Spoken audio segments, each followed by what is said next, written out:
Good evening, good evening, good evening. और मेरे अर्जुनास कैसे हो आप? हाँ, कैसी चल रही है पढ़ाई लिखाई? सब बढ़िया, सब बढ़िया। तो आइए शुरू करते हैं आज इक्विलिब्रियम का ब्लॉग नंबर 12। तो क्या आप अपना फ्यूचर बदलना चाहते हैं? क्या आप फ्यूचर में अपने नाम के आगे डॉक्टर लगाना चाहते हैं? तो कल से जो क्लास में चल रहा है आयनिक इक्विलिब्रियम, उसकी तैयारी अच्छे से कीजिए और इस चैनल को लाइक शेयर सब्सक्राइब करते रहिए, क्योंकि अब बहुत बढ़िया होने वाला है। कल से हमने स्टार्ट किया है आयनिक इक्विलिब्रियम।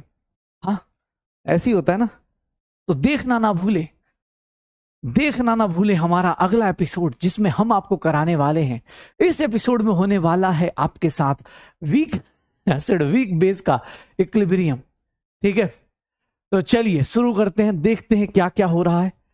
लास्ट क्लास में क्या हुआ था? सर यही तो बड़ी दिक्कत हो जाती है, लास्ट क्लास मत याद दिलाया करो आपके साथ। हाँ, यही दिक्कत हो जाती है। आप एक तो आगे सीधा आया करो, पढ़ा दिया करो। ठीक है, तो भैया ध्यान रखिएगा। हमने लास्ट क्लास में क्या किया है? Weak acid weak base. Otherwise हमने उससे पहले पीएच की कैलकुलेशन कर ली है। अब हमारा इक्विलिब्रियम लास्ट क्लास में स्टार्ट हुआ। हमने क्या बोला? हमने भैया बोला था आपको कि डिराइव करेंगे, आप लोग मेरे साथ साथ डिराइव करेंगे। जो काम एसिड का होगा वही काम बेस का होगा। कितने लोग ऐसे हैं जिन्होंने घर पे ये फिर से एक बार डिराइव किया है? ये फॉर्मूलाज उनको याद हैं कि सर ये फॉर्मूलाज आपको दिक्कत नहीं क्रिएट करेंगे। वीक एसिड और वीक बेस के कितने लोगों ने यस और नो में आंसर बताइएगा? वीक एसिड और वीक बेस क्या होगा, कितना होगा, बताओगे क्या? वीक एसिड और वीक बेस याद करोगे कितना था? सर यहां पर हमने स्टार्ट किया था ऐसे करके कि सर ये H प्लस होगा, ये A माइनस होगा, सर ये C हो गया 0 0, C minus C alpha, C alpha, C alpha. Sir equilibrium constant acid का K बोल देंगे, C alpha square 1 minus alpha. Sir ODL Ostwald dilution law लगाएंगे, सर K की वैल्यू C अल्फा स्क्वायर हो जाएगी, अल्फा की value under root K by C हो जाएगी, H प्लस की वैल्यू कितनी हो जाएगी? C अल्फा अंडर रूट के इंटू सी, और पीएच की वैल्यू 1/2 pKa माइनस लॉग सी। याद आ रहा है? याद आ रहा है? हाँ, नहीं रिवाइज करके आए बेटा तो एकदम मजा आएगा। अभी मैं सच बता रहा हूं, बस मेरी अगली मतलब इस लेक्चर के बाद अगला हफ्ता बस हमारा लास्ट वीक है, उसके बाद दिवाली के बम फूटेंगे और हम सब लोग फूट जाएंगे। हाँ भाई, अगर रिवाइज नहीं किया है तो ये फॉर्मूलाज दिक्कत क्रिएट करेंगे। अभी लिख लिख के देख ले भाई। अगर एसिड का याद है तो बेस ऐसे ही हो जाता है, एसिड अगर याद हो तो बेस ऐसे ही हो जाता है। बस यहां बेस में क्या करना है? B प्लस OH माइनस करना है, B plus OH minus C0 0, C minus C alpha, C alpha, C alpha. यहां पर इक्विलिब्रियम कांस्टेंट बेस के लिए क्या लिख देंगे? C alpha square 1 minus alpha. अगर ODL लगा दे, ओस्टवाल डाइल्यूशन लॉ लगा दे, तो KB की वैल्यू किसके बराबर? C अल्फा स्क्वायर के। अल्फा की वैल्यू किसके बराबर? Under root KB by C. OH minus की वैल्यू यहां निकालेंगे तो वो किसके बराबर? C alpha under root KB into C, और यहां पर POH की वैल्यू निकालेंगे 1/2 pKb माइनस लॉग C हो जाएगा। यही आएगा क्या? PH और POH निकाल देंगे, हो जाएगा। श्योर हो भैया? टेंशन? हाँ, डीपीपी का सॉल्यूशन बेटा कल सब एक साथ दे दूंगा, जो भी इस वीक में आए ना डीपी सब एक साथ दे दूंगा, एक साथ दे दूंगा। ठीक है, टेंशन मत लेना, एक साथ आज का डीपी मिला के एक बार में ही सब कुछ दे दूंगा, हो जाएगा। डन। चले, तो वीक एसिड वीक बेस में हमने ये बातें करी थी। मुझसे किसी ने बोला वीक एसिड वीक बेस में कि याद करिएगा, अगर मैं एसिडिक स्ट्रेंथ को कंपेयर करूंगा, एसिडिक स्ट्रेंथ को कंपेयर करूं, दो वीक एसिड्स हैं, वीक एसिड के एसिडिक स्ट्रेंथ को कंपेयर करूं तो ये क्या हो जाता है? एसिडिक स्ट्रेंथ किस पे डिपेंड करता है? सर H प्लस कौन कितना देगा? C1 alpha 1, C2 alpha 2 is equals to under root K1 into C1 upon under root K2 into C2। यहां पर अगर मैं बेसिक स्ट्रेंथ कंपेयर करूंगा, अगर बेसिक स्ट्रेंथ कंपेयर करते हैं तो क्या हो जाता है? बेसिक स्ट्रेंथ कंपेयर करते हैं तो क्या हो जाता है? बेसिक स्ट्रेंथ में क्या हो जाएगा? सर बेसिक स्ट्रेंथ अगर कंपेयर करते हो तो ये किसके बराबर हो जाएगा? C1 alpha 1, C2 alpha 2 is equals to under root KB1 C1 upon KB2 C2। ये देख रहे हो कितनी बड़ी बड़ी बातें चल रही। याद आ रहा है पक्का? देख लो अब वीक वाला, देखो क्या सबसे ज्यादा मजे किसके लिए, देखो स्ट्रॉन्ग एसिड स्ट्रॉन्ग बेस में कोई टेंशन नहीं थी, H+ आया सीधा सीधा पीएच निकाल दिया, लेकिन यहां पर इक्विलिब्रियम भी है, कोई आगे जाएगा कोई पीछे जाएगा, अल्फा डिग्री ऑफ डिसोसिएशन था। सर यहां पर देखोगे सर एसिडिक स्ट्रेंथ आया, अगर मैं बोलूं कि दो वीक एसिड मिक्स हो रहे हैं, अगर दो वीक एसिड्स मिक्स हो रहे हैं, two weak acids are mixed, अगर दो वीक एसिड मिक्स हो रहे हैं तो इस केस में कैसे करते थे, यहां पर N1V1 नहीं करते थे, यहां पर H+ ऑफ मिक्सचर निकालना है, अगर H+ ऑफ मिक्सचर निकालना है तो वो किसके बराबर होता था, K1C1 plus K2 into C2। याद आ रहा है? अगर दो वीक बेस मिक्स हो रहे हैं, टू वीक बेसेस मिक्स हो रहे हैं, बेटा आज और कल मतलब बस एक दो क्लास में आपको ये फॉर्मूला लिस्ट मिलेगी, ये देख लो OH माइनस मिक्सचर का कितना हो जाएगा, OH माइनस ऑफ मिक्सचर कितना हो जाएगा, Kb1 into C1 Kb2 into C2, ये हो जाएगा, यही था शायद पक्का। तो ये फॉर्मूला का एक लिस्ट हो गया जिसको यूज करना है, बार बार बार बार रिवाइज करते रहिए। Sir pH calculation weak acid weak base का कर लेंगे, याद आ रहा है? हाँ हो जाएगा, क्या बात कर रहे हैं, कर लोगे? एक बात बताना, कल हमने ऐसा कुछ पढ़ा था कि अगर कोई वीक एसिड दिया हुआ है, ये वीक एसिड है, इसका K दिया हुआ है, इसका कंजुगेट बेस है, इसका Kb दिया है, इसको अगर मल्टीप्लाई करेंगे तो किसके बराबर आता है, K इंटू Kb किसके बराबर आ जाता है, जल्दी से जल्दी बताओगे, K इंटू Kb, HA इसका Kb, ये एसिड है K, कंजुगेट बेस है Kb, इन दोनों को मल्टीप्लाई करते किसको किसके बराबर आ जाता है, जल्दी से जल्दी क्या होगा? बहुत बढ़िया, आज भी भैया जितना ज्यादा हो सकता है Kw के बराबर, किसके बराबर होगा, Kw के बराबर। ये एसिड है उसी का कंजुगेट बेस लेना है। यहां पर देखोगे सर मान लो कोई बेस है, ये रहा बेस हमारा, इसका क्या दिया है, Kb दिया है, और ये क्या हो गया उसका कंजुगेट एसिड। सर इसके केस में K इंटू Kb करेंगे, ये भी किसके बराबर होगा, Kw के। और जब दो लोग आपस में मल्टीप्लाई होते हैं ना भाई साहब, तो उनका Pka प्लस Pkb किसके बराबर हो जाता है, Pkw के बराबर हो जाता है। कल याद करो हमने ऐसा कुछ किया हुआ था, जाते जाते हमने यही सब छोटी छोटी बातें देखी थी। तो क्या अब आपकी, हाँ क्या इंडिया की जनता तैयार है क्वेश्चंस करने के लिए? ये सारे फॉर्मूलाज आपको दिए गए हैं, ये सारे फॉर्मूलाज आपको बता दिए गए, क्या आप तैयार हैं कि यस सर, हाँ जोर से बोलो, क्वेश्चन करना है जी, हाँ प्यार से बोलो, क्वेश्चन करना है जी, और क्या जल्दी से जल्दी तो तैयार हो जाओ। देख लो कितना प्यारा सुंदर सा नोट्स बन गया, ये तुम्हारा सही है यार, हाँ मास्टर से सारा मेहनत करवा लो, मतलब कल पढ़ाने के लिए पढ़ाते टाइम सर आप नोट्स बनाओ, फिर आप अगले दिन आओ तो हमें रिवाइज भी करवाना। देखिए सर ऐसे नहीं होता है, रिवाइज भी आप ही करना ही कराइए, फिर सारे नोट्स ना, शॉर्ट नोट्स तो तुम्हें ही बना दे रहा हूं, तुम्हें क्या ही, सीधा सीधा कोई बच्चा इसी को छाप ले काम चल जाएगा। लेकिन हाँ ऐसा नहीं कि छापने का मतलब ये नहीं कि ऐसा छापिए कि बाद में खुद ही याद ना रहे कि यार एक बात बताओ सर ने 1 को, हाँ सर C और C काट देते तो अल्फा अल्फा काट देते तो क्या चला जाता, ऐसे भी मत छाप देना भाई, थोड़ा दिमाग लगा के, ठीक है। तो चलिए शुरू करते हैं आपके साथ एक प्यारा सा छोटे छोटे क्वेश्चंस, पहले एनसीईआरटी क्वेश्चंस, क्योंकि बहुत सारे लोग स्कूल भी जाते हैं तो उनको भी पता होना चाहिए एनसीईआरटी वाले क्वेश्चंस। तो आ जाइए एनसीईआरटी क्वेश्चंस में कैलकुलेशन थोड़ा ज्यादा आए, अंडर रूट ये सबका, तो प्लीज भाई कैलकुलेटर यूज कर लेना, मैं बता दूंगा उसका वैल्यू, बट ट्राई करेंगे। बहुत अच्छा क्वेश्चन है, प्रैक्टिस वार्म अप के लिए पहले सब्जेक्टिव क्वेश्चन एनसीईआरटी का देखते हैं। ये एनसीईआरटी का एक क्वेश्चन है, देख अब कोई तुमसे पूछे कि सर ये एसिड है, सर इसका ना आयनाइजेशन कांस्टेंट, एसिड का आयनाइजेशन कांस्टेंट मतलब सर ये K की वैल्यू दी हुई है, इसका मतलब जैसे ही आपका आयनाइजेशन कांस्टेंट दिया हुआ है, जैसे ही आपका आयनाइजेशन कांस्टेंट दिया हुआ है सर समझ जाना ये कौन सा एसिड है, वीक एसिड। क्यों? क्योंकि स्ट्रॉन्ग एसिड में K और Kb कभी नहीं आता था, स्ट्रॉन्ग एसिड में K और Kb कभी नहीं आता था। चलिए शुरू करिए, सोचिए अल्फा कैसे निकालेंगे, सारे फॉर्मूलेज निकालने हैं। ये डिसोसिएट होगा सर, ये डिसोसिएट होगा, कॉन्सेंट्रेशन C है 0 C माइनस, मैं डिराइव क्यों कर रहा हूं, शायद डायरेक्ट फॉर्मूला पता होता है आप लोगों को। K की वैल्यू क्या लगा दूं, या मैं डायरेक्ट निकाल दूं पहला ऑप्शन अल्फा, क्यों मैं डिराइव करने जाऊं, अल्फा अंडर रूट के बाई सी, के की वैल्यू कितनी है 3.2 इंटू 10 की पावर -4 अपॉन 2 इंटू 10 की पावर -2, यही होगा शायद।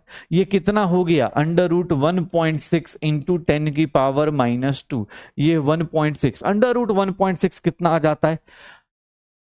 हाँ अंडर रूट ये सब जो कैलकुलेशन है ना, देखो एनसीईआरटी का है तो स्कूल के एग्जाम में चांसेस होते हैं, ठीक है ना, तो इसलिए बता रहा हूं 1.26 इंटू 10 की पावर -1, 0.126। अल्फा की वैल्यू कितनी आ जाएगी, सीधा फॉर्मूले से निकाल दो, सीधा सीधा फॉर्मूले से निकाल दो, सीधा सीधा फॉर्मूले से निकाल दो, कितना आ जाएगा सर 1.6 इंटू 10 की पावर, ये -2 ऊपर गया +2, 10 की पावर -1, ये देख लो।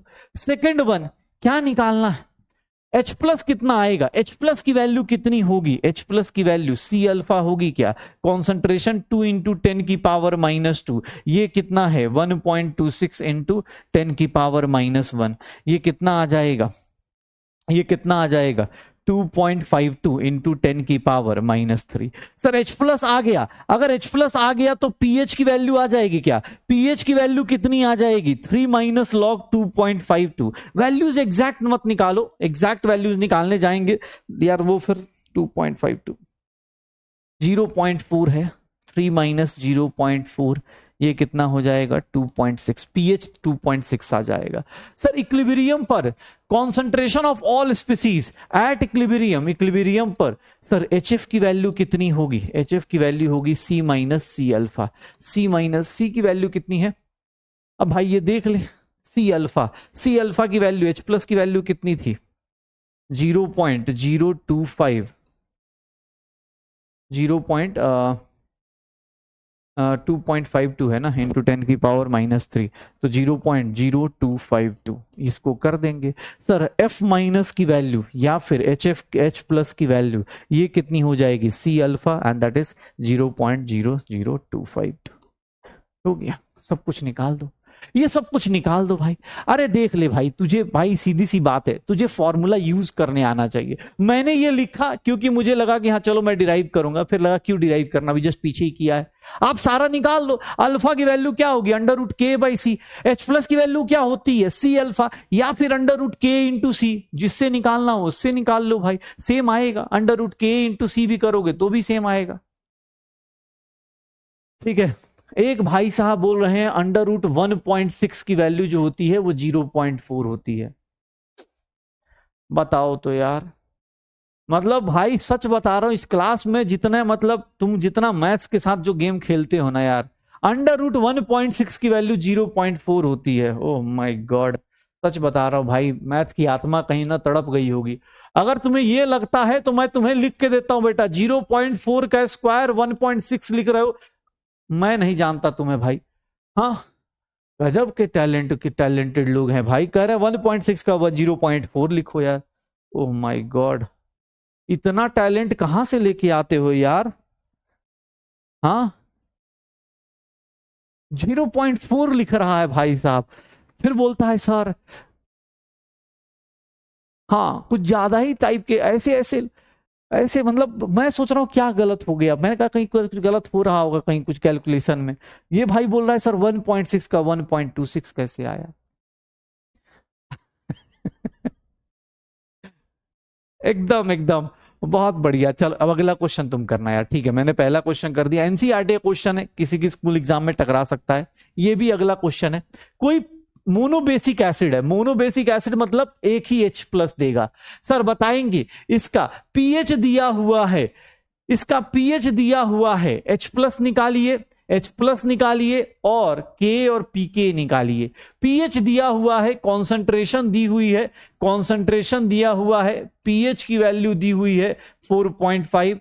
सर H प्लस की वैल्यू निकालिए, K निकालिए, PK निकालिए, कितने लोग निकाल सकते हैं, क्या होगा, क्या होगा।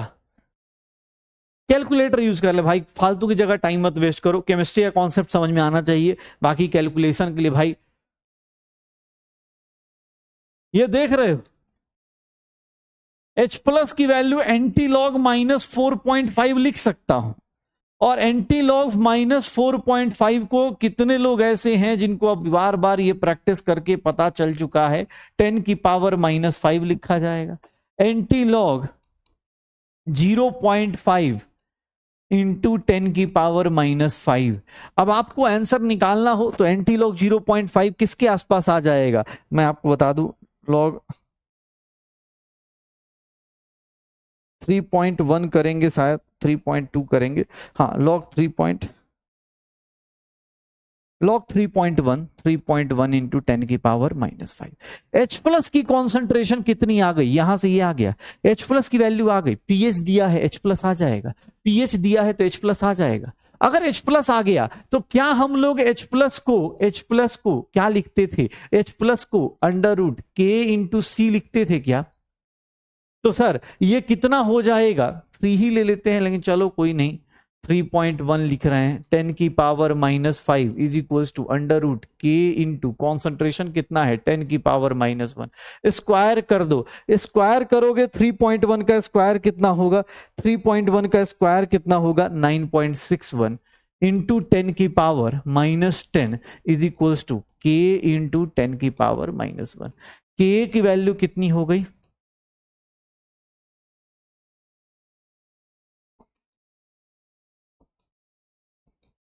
K की वैल्यू कितनी आ जाएगी, इतनी आ जाएगी, इतनी आ जाएगी। K की वैल्यू कितनी आ जाएगी, इतनी आ जाएगी। और जब K आ गया तो सर PK किसके बराबर होता है, 9 minus log 9.61, 9 minus log 9.61, 9 minus log 9.61, ये कितना हो गया 0.98, तो 8.02 pH पीके आ गया। कितना आ जाएगा, कैलकुलेशन का छोड़ दो भाई, आप कॉन्सेप्ट अप्लाई करना शुरू करो कि सर मैं इसको ऐसे लगा सकता हूं, ये फॉर्मूला मुझे याद है, मैं इसको यूज करके के ला दूंगा, पीके का शॉर्टकट मुझे पता है, H प्लस कैसे आया, पीएच से H प्लस आ गया, कॉन्सेंट्रेशन दिया हुआ है, निकाल देंगे। हाँ भाई नहीं बेटा, फ्रेश स्टार्ट का टाइम सच बता रहा हूं, फ्रेश स्टार्ट ऑर्गेनिक से 1 हफ्ता रुक जाओ, उसके बाद एकदम फ्रेश स्टार्ट कर लेना भाई। अब ये बच्चा सही सी बात है, ये सारी चीजें पीएच इस हफ्ते चल रहा है, इस हफ्ते के शुरू से लेकर अभी तक आ गए, अगले हफ्ते भी यही चलने वाला है, यही सब छोटी छोटी चीजें आएंगी, फॉर्मूलाज आएंगे। 3.1 बेटा एंटी लॉग 0.5 करते हैं ना, एक बात बताओ, लॉग 3 की वैल्यू याद है, लॉग 3 की वैल्यू 0.48 होता है, तो 3 इज इक्वल्स टू क्या हो जाएगा, एंटी लॉग 0.48 होगा। थोड़ा सा इससे बड़ा वैल्यू लेंगे, थोड़ा सा इससे बड़ा वैल्यू लेंगे, 3.1 ले लिया तो उससे क्या हो जाएगा, एंटी लॉग 0.5 आ जाएगा, इसीलिए 3.1 लिया, हो जाएगा। चलो बढ़िया, डन बेटा। क्वेश्चन तो करने पड़ेंगे, नहीं करोगे तो कोई फायदा नहीं, झूठ बोल के मुझसे कोई लॉजिक नहीं बनता। ये क्वेश्चन तो चल इजी है, चलिए इजी क्वेश्चन कर, इजी क्वेश्चन कर, इजी एकदम इजी, इसमें कुछ नहीं करना, ठीक है, इसमें कुछ नहीं करना, इसमें कुछ नहीं करना।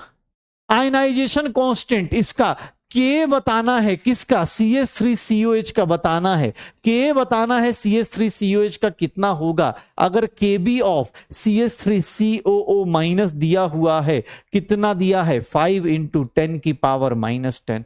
ओह माय गॉड, इसका के कैसे बता पाओगे तुम लोग, इतनी बड़ी चीज कैसे बता पाओगे।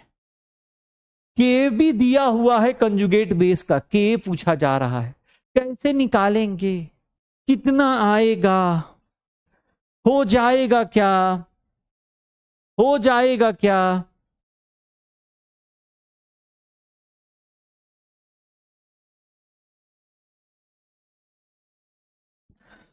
कितना होगा सर, के ऑफ CH3COH निकालने जाएंगे तो हमें क्या करना है सर, KW 10 की पावर -14 डिवाइडेड बाई 5 इंटू 10 की पावर -10, सर 1/5 0.2 इंटू 10 की पावर -4 आ गया। सर इसको लिखना चाहें तो 2 इंटू 10 की पावर -5 लिख सकते, ये क्या आ जाएगा, के की वैल्यू आ जाएगी 2 इंटू 10 की पावर -5 आ जाएगी, पक्का। आयनाइजेशन कांस्टेंट, हाँ बेटा जो सही बात है, जो पढ़ के आएगा उसको तो बहुत मजा आएगा, क्योंकि उसको अच्छे कॉन्सेप्ट एप्लीकेशन। एक बात बता, सच पूछ रहा मतलब ठीक है, वही है कि अब जाते जाते हो सकता है अगले साल रियलाइजेशन हो कि हाँ यार क्या पढ़ा था हमने। लेकिन सच बता, तुझे ही पता है ये सारी चीजें हम कल की क्लास में कर चुके। मैं हर एक क्लास में शायद तुमने देखा हो, चाहे मतलब जितना भी हो, मुझे सिलेबस कंप्लीशन की टेंशन है ही नहीं। मैं हमेशा यही कोशिश करता हूँ कि यार पढ़ रहे हो ना तो उसका एप्लीकेशन भी सीख लो, क्योंकि सच बता रहा हूँ पढ़ना आसान होता है, एप्लीकेशन नहीं जानते कि अरे यार पढ़ना ही नहीं पता चल रहा। आयनाइजेशन कांस्टेंट किसको बोलते हैं? एसिड का आयनाइजेशन कांस्टेंट मतलब के हो गया, बेस का आयनाइजेशन कांस्टेंट मतलब के बी हो गया। अगर आप अप्लाई करना ही नहीं सीखोगे तो गए, फिर तो लगे रहे हाँ सर फॉर्मूला, अच्छा हाँ यार। अब सोचो ना, ये तो कल ही बता चुके हैं हम लोग, कल ही कर चुके हैं ना भाई। ठीक है, फॉर्मूलाज याद करने में दिक्कत आती है, दिक्कत आती है भाई। तो इसको एक बात बताओ, तुम्हें कल से बोल रहा हूं कि एक बार लिखना, कल मैंने क्लास में भी बोला था कि साथ साथ लिखना, मेरे साथ साथ लिखना, ताकि तुम भी डिराइव करो, तुम्हें डेरिवेशन का डर भाग जाए। अब तुम देख रहे हो कि अच्छा मास्टर ठीक कर रहा है, मतलब ठीक ही है, हाँ इसकी क्लास भी ठीक ही चलती है, मतलब ऐसे। अब ऐसे सोचोगे ना तो फिर सोचते ही रह जाओगे। दूर से देखता हूं ना, मैं भी दूर से देखता हूं तो मुझे विराट कोहली सही लगता है, मुझे लगता है मैं भी खेल लूंगा ऐसे। मुझे लगता है लता मंगेशकर टाइप मैं भी गा सकता हूं, मुझे भी सचिन सही लगता है। दूर से देखने में क्या लगता है? दूर से देखेंगे तो लगता है तो मोदी जी हम भी बन सकते हैं। दूर से देखने में पता, जब नजदीक जाओगे ना बेटा, बोलते हैं ना कि कल भी मैं बोल रहा था, सपना देखना और सपने पूरे करने में बहुत डिफरेंस होता है।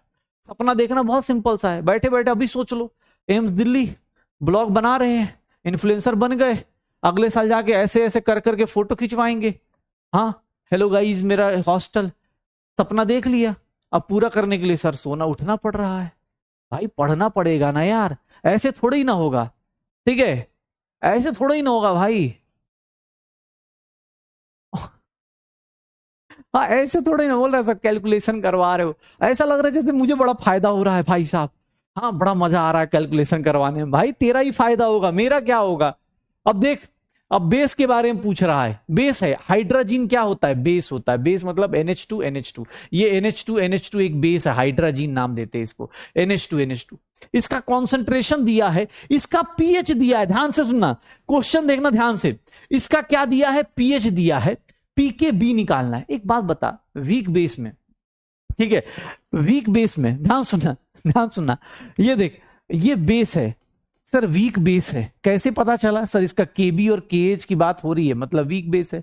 एक बात बताओ, वीक बेस में अगर तुझे पीएच दिया है एग्जाम हॉल में, तो सर तुम इससे कैलकुलेशन कर सकते हो? एकदम नहीं हो सकता। तुम्हें क्या चाहिए सर? वीक बेस में हमेशा पीओएच चाहिए। 14 माइनस 9.7, ये कितना हो जाएगा सर? ये कितना हो जाएगा? 4.3। इससे मैं कैलकुलेशन कर सकता हूं, इससे कैलकुलेशन कर सकता हूं। कैसे सर? बेस के केस में याद कर मोटी किताब, बेस के केस में हमेशा पीएच नहीं निकालते, क्या निकालना होता है? पीओएच। वो जानबूझ के एग्जाम में पीएच दे रहा है ताकि कुछ लोग होंगे लपेट देंगे खुद से।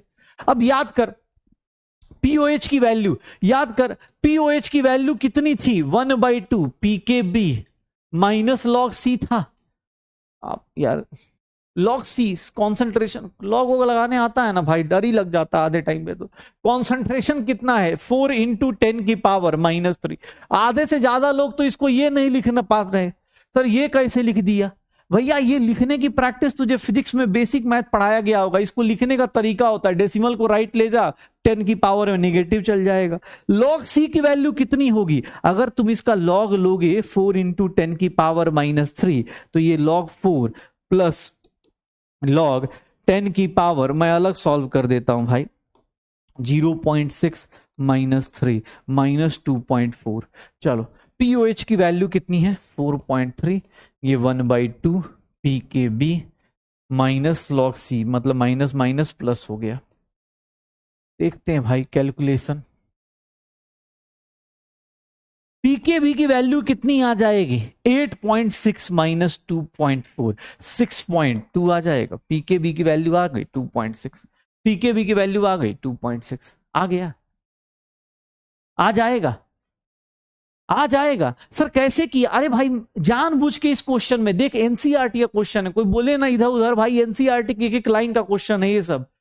हाँ नीट में आ जाएगा, स्कूल वाले ही पूछ सकते हैं, ये एनसीईआरटी के क्वेश्चंस हैं, देख लो हाइड्रोजन है, कोई बोले तो एनसीईआरटी नहीं हो रही अपने से।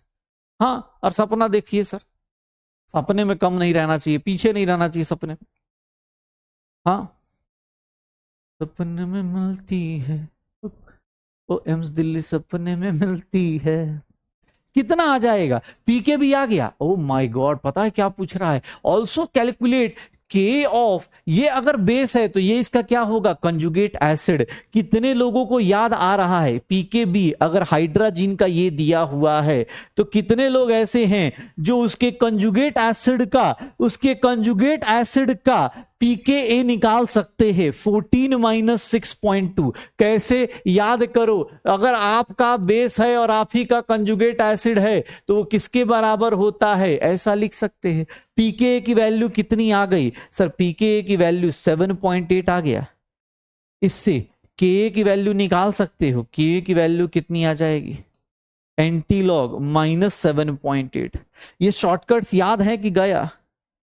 आधे, हाँ, थोड़ा सा देख लेना भाई। अब आज की क्लास के बाद रिवीजन करने का टाइम मिल जाएगा, ट्राई कीजिएगा। उम्मीद करते हैं इस वीकेंड में पढ़ाई करेंगे, अगले वीकेंड में तो चलो दिवाली वाली की छुट्टियां भी है।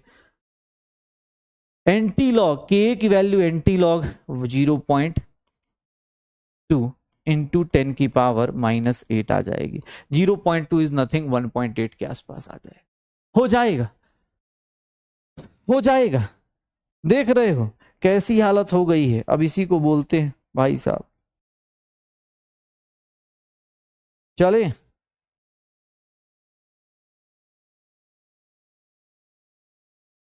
डन।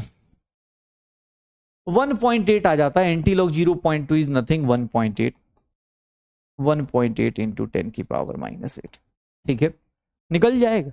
देख लो एनसीईआरटी, एनसीईआरटी भाई साहब, एनसीईआरटी, ठीक है। एंटी लॉग पता चला सर आप ना, अब याद कर, मैंने तुझे बताया भी था ये सब चीजें कि पीएक्स की वैल्यू अगर मान ले -m आ रहा है और m क्या है? कोई भी फ्रैक्शन वाली वैल्यू है, तो उस केस में x की वैल्यू को हम क्या लिखते थे? ये शॉर्टकट लिखवाए गए थे, लेकिन सर कौन प्रैक्टिस करे? हाँ, एक बार वंस अगेन, हाँ, एंटी लॉग -m, ठीक है।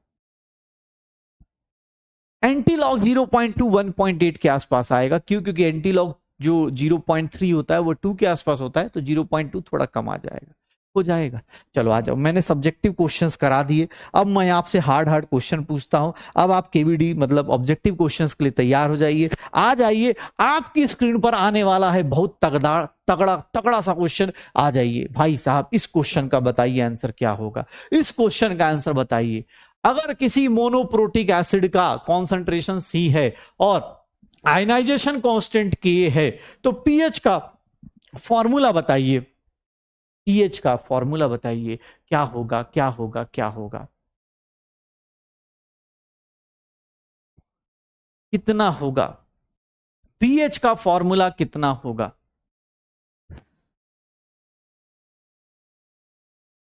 पीएच का फॉर्मूला कितना होगा?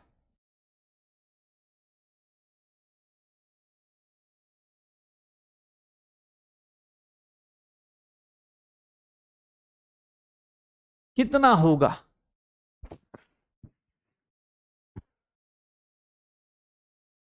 पीएच का फॉर्मूला हमने कल ही पढ़ा था। एसिड के लिए क्या पढ़ते थे? pKa माइनस लॉग सी।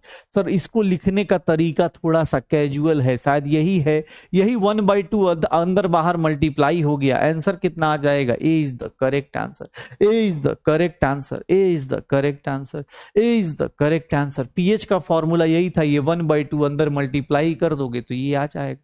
हाँ सर, है सर, सिंपल सा फॉर्मूला पूछ लेते। कुछ लोग सर ये किसके बराबर होता है? देखो अब कुछ लोगों को याद आ रहा हो, ये H प्लस के बराबर होता है। ये किसके बराबर होता है? H प्लस के बराबर होता है। और ये भैया तो ऐसे ही फर्जीवाड़ा है, ये तो ऐसे ही किसी काम का नहीं, माइनस होता है, प्लस थोड़ी ना होता है। पक्का? चलिए, पीके एसिटिक एसिड का निकालना है। एसिटिक एसिड मतलब ये वाला एसिड, इसका पीके निकालना है। बताओगे पीके का फॉर्मूला क्या होगा? उसी फॉर्मूले का पोस्टमार्टम किया जा रहा है। पीके कैसे निकालिएगा आप? पीके के लिए कौन सा फॉर्मूला होगा? क्या होगा? जल्दी,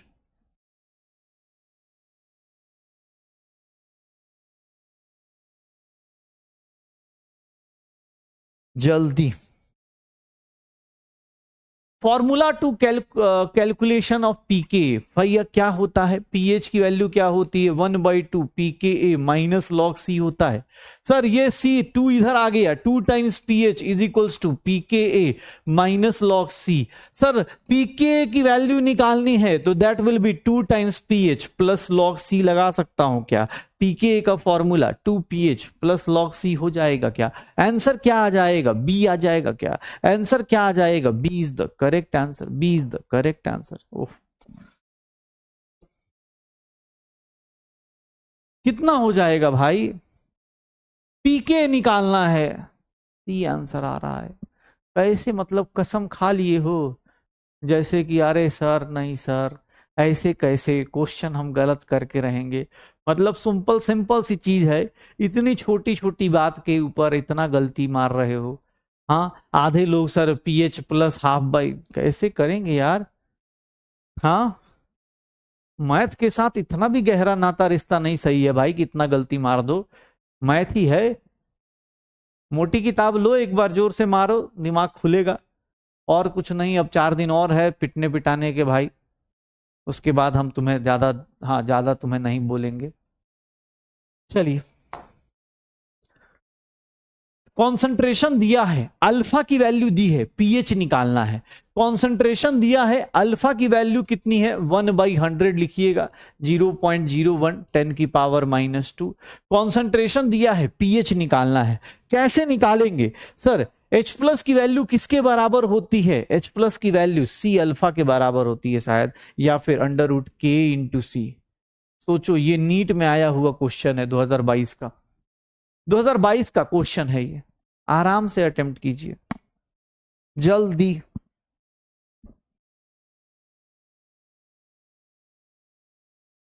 क्या होगा, कितना होगा,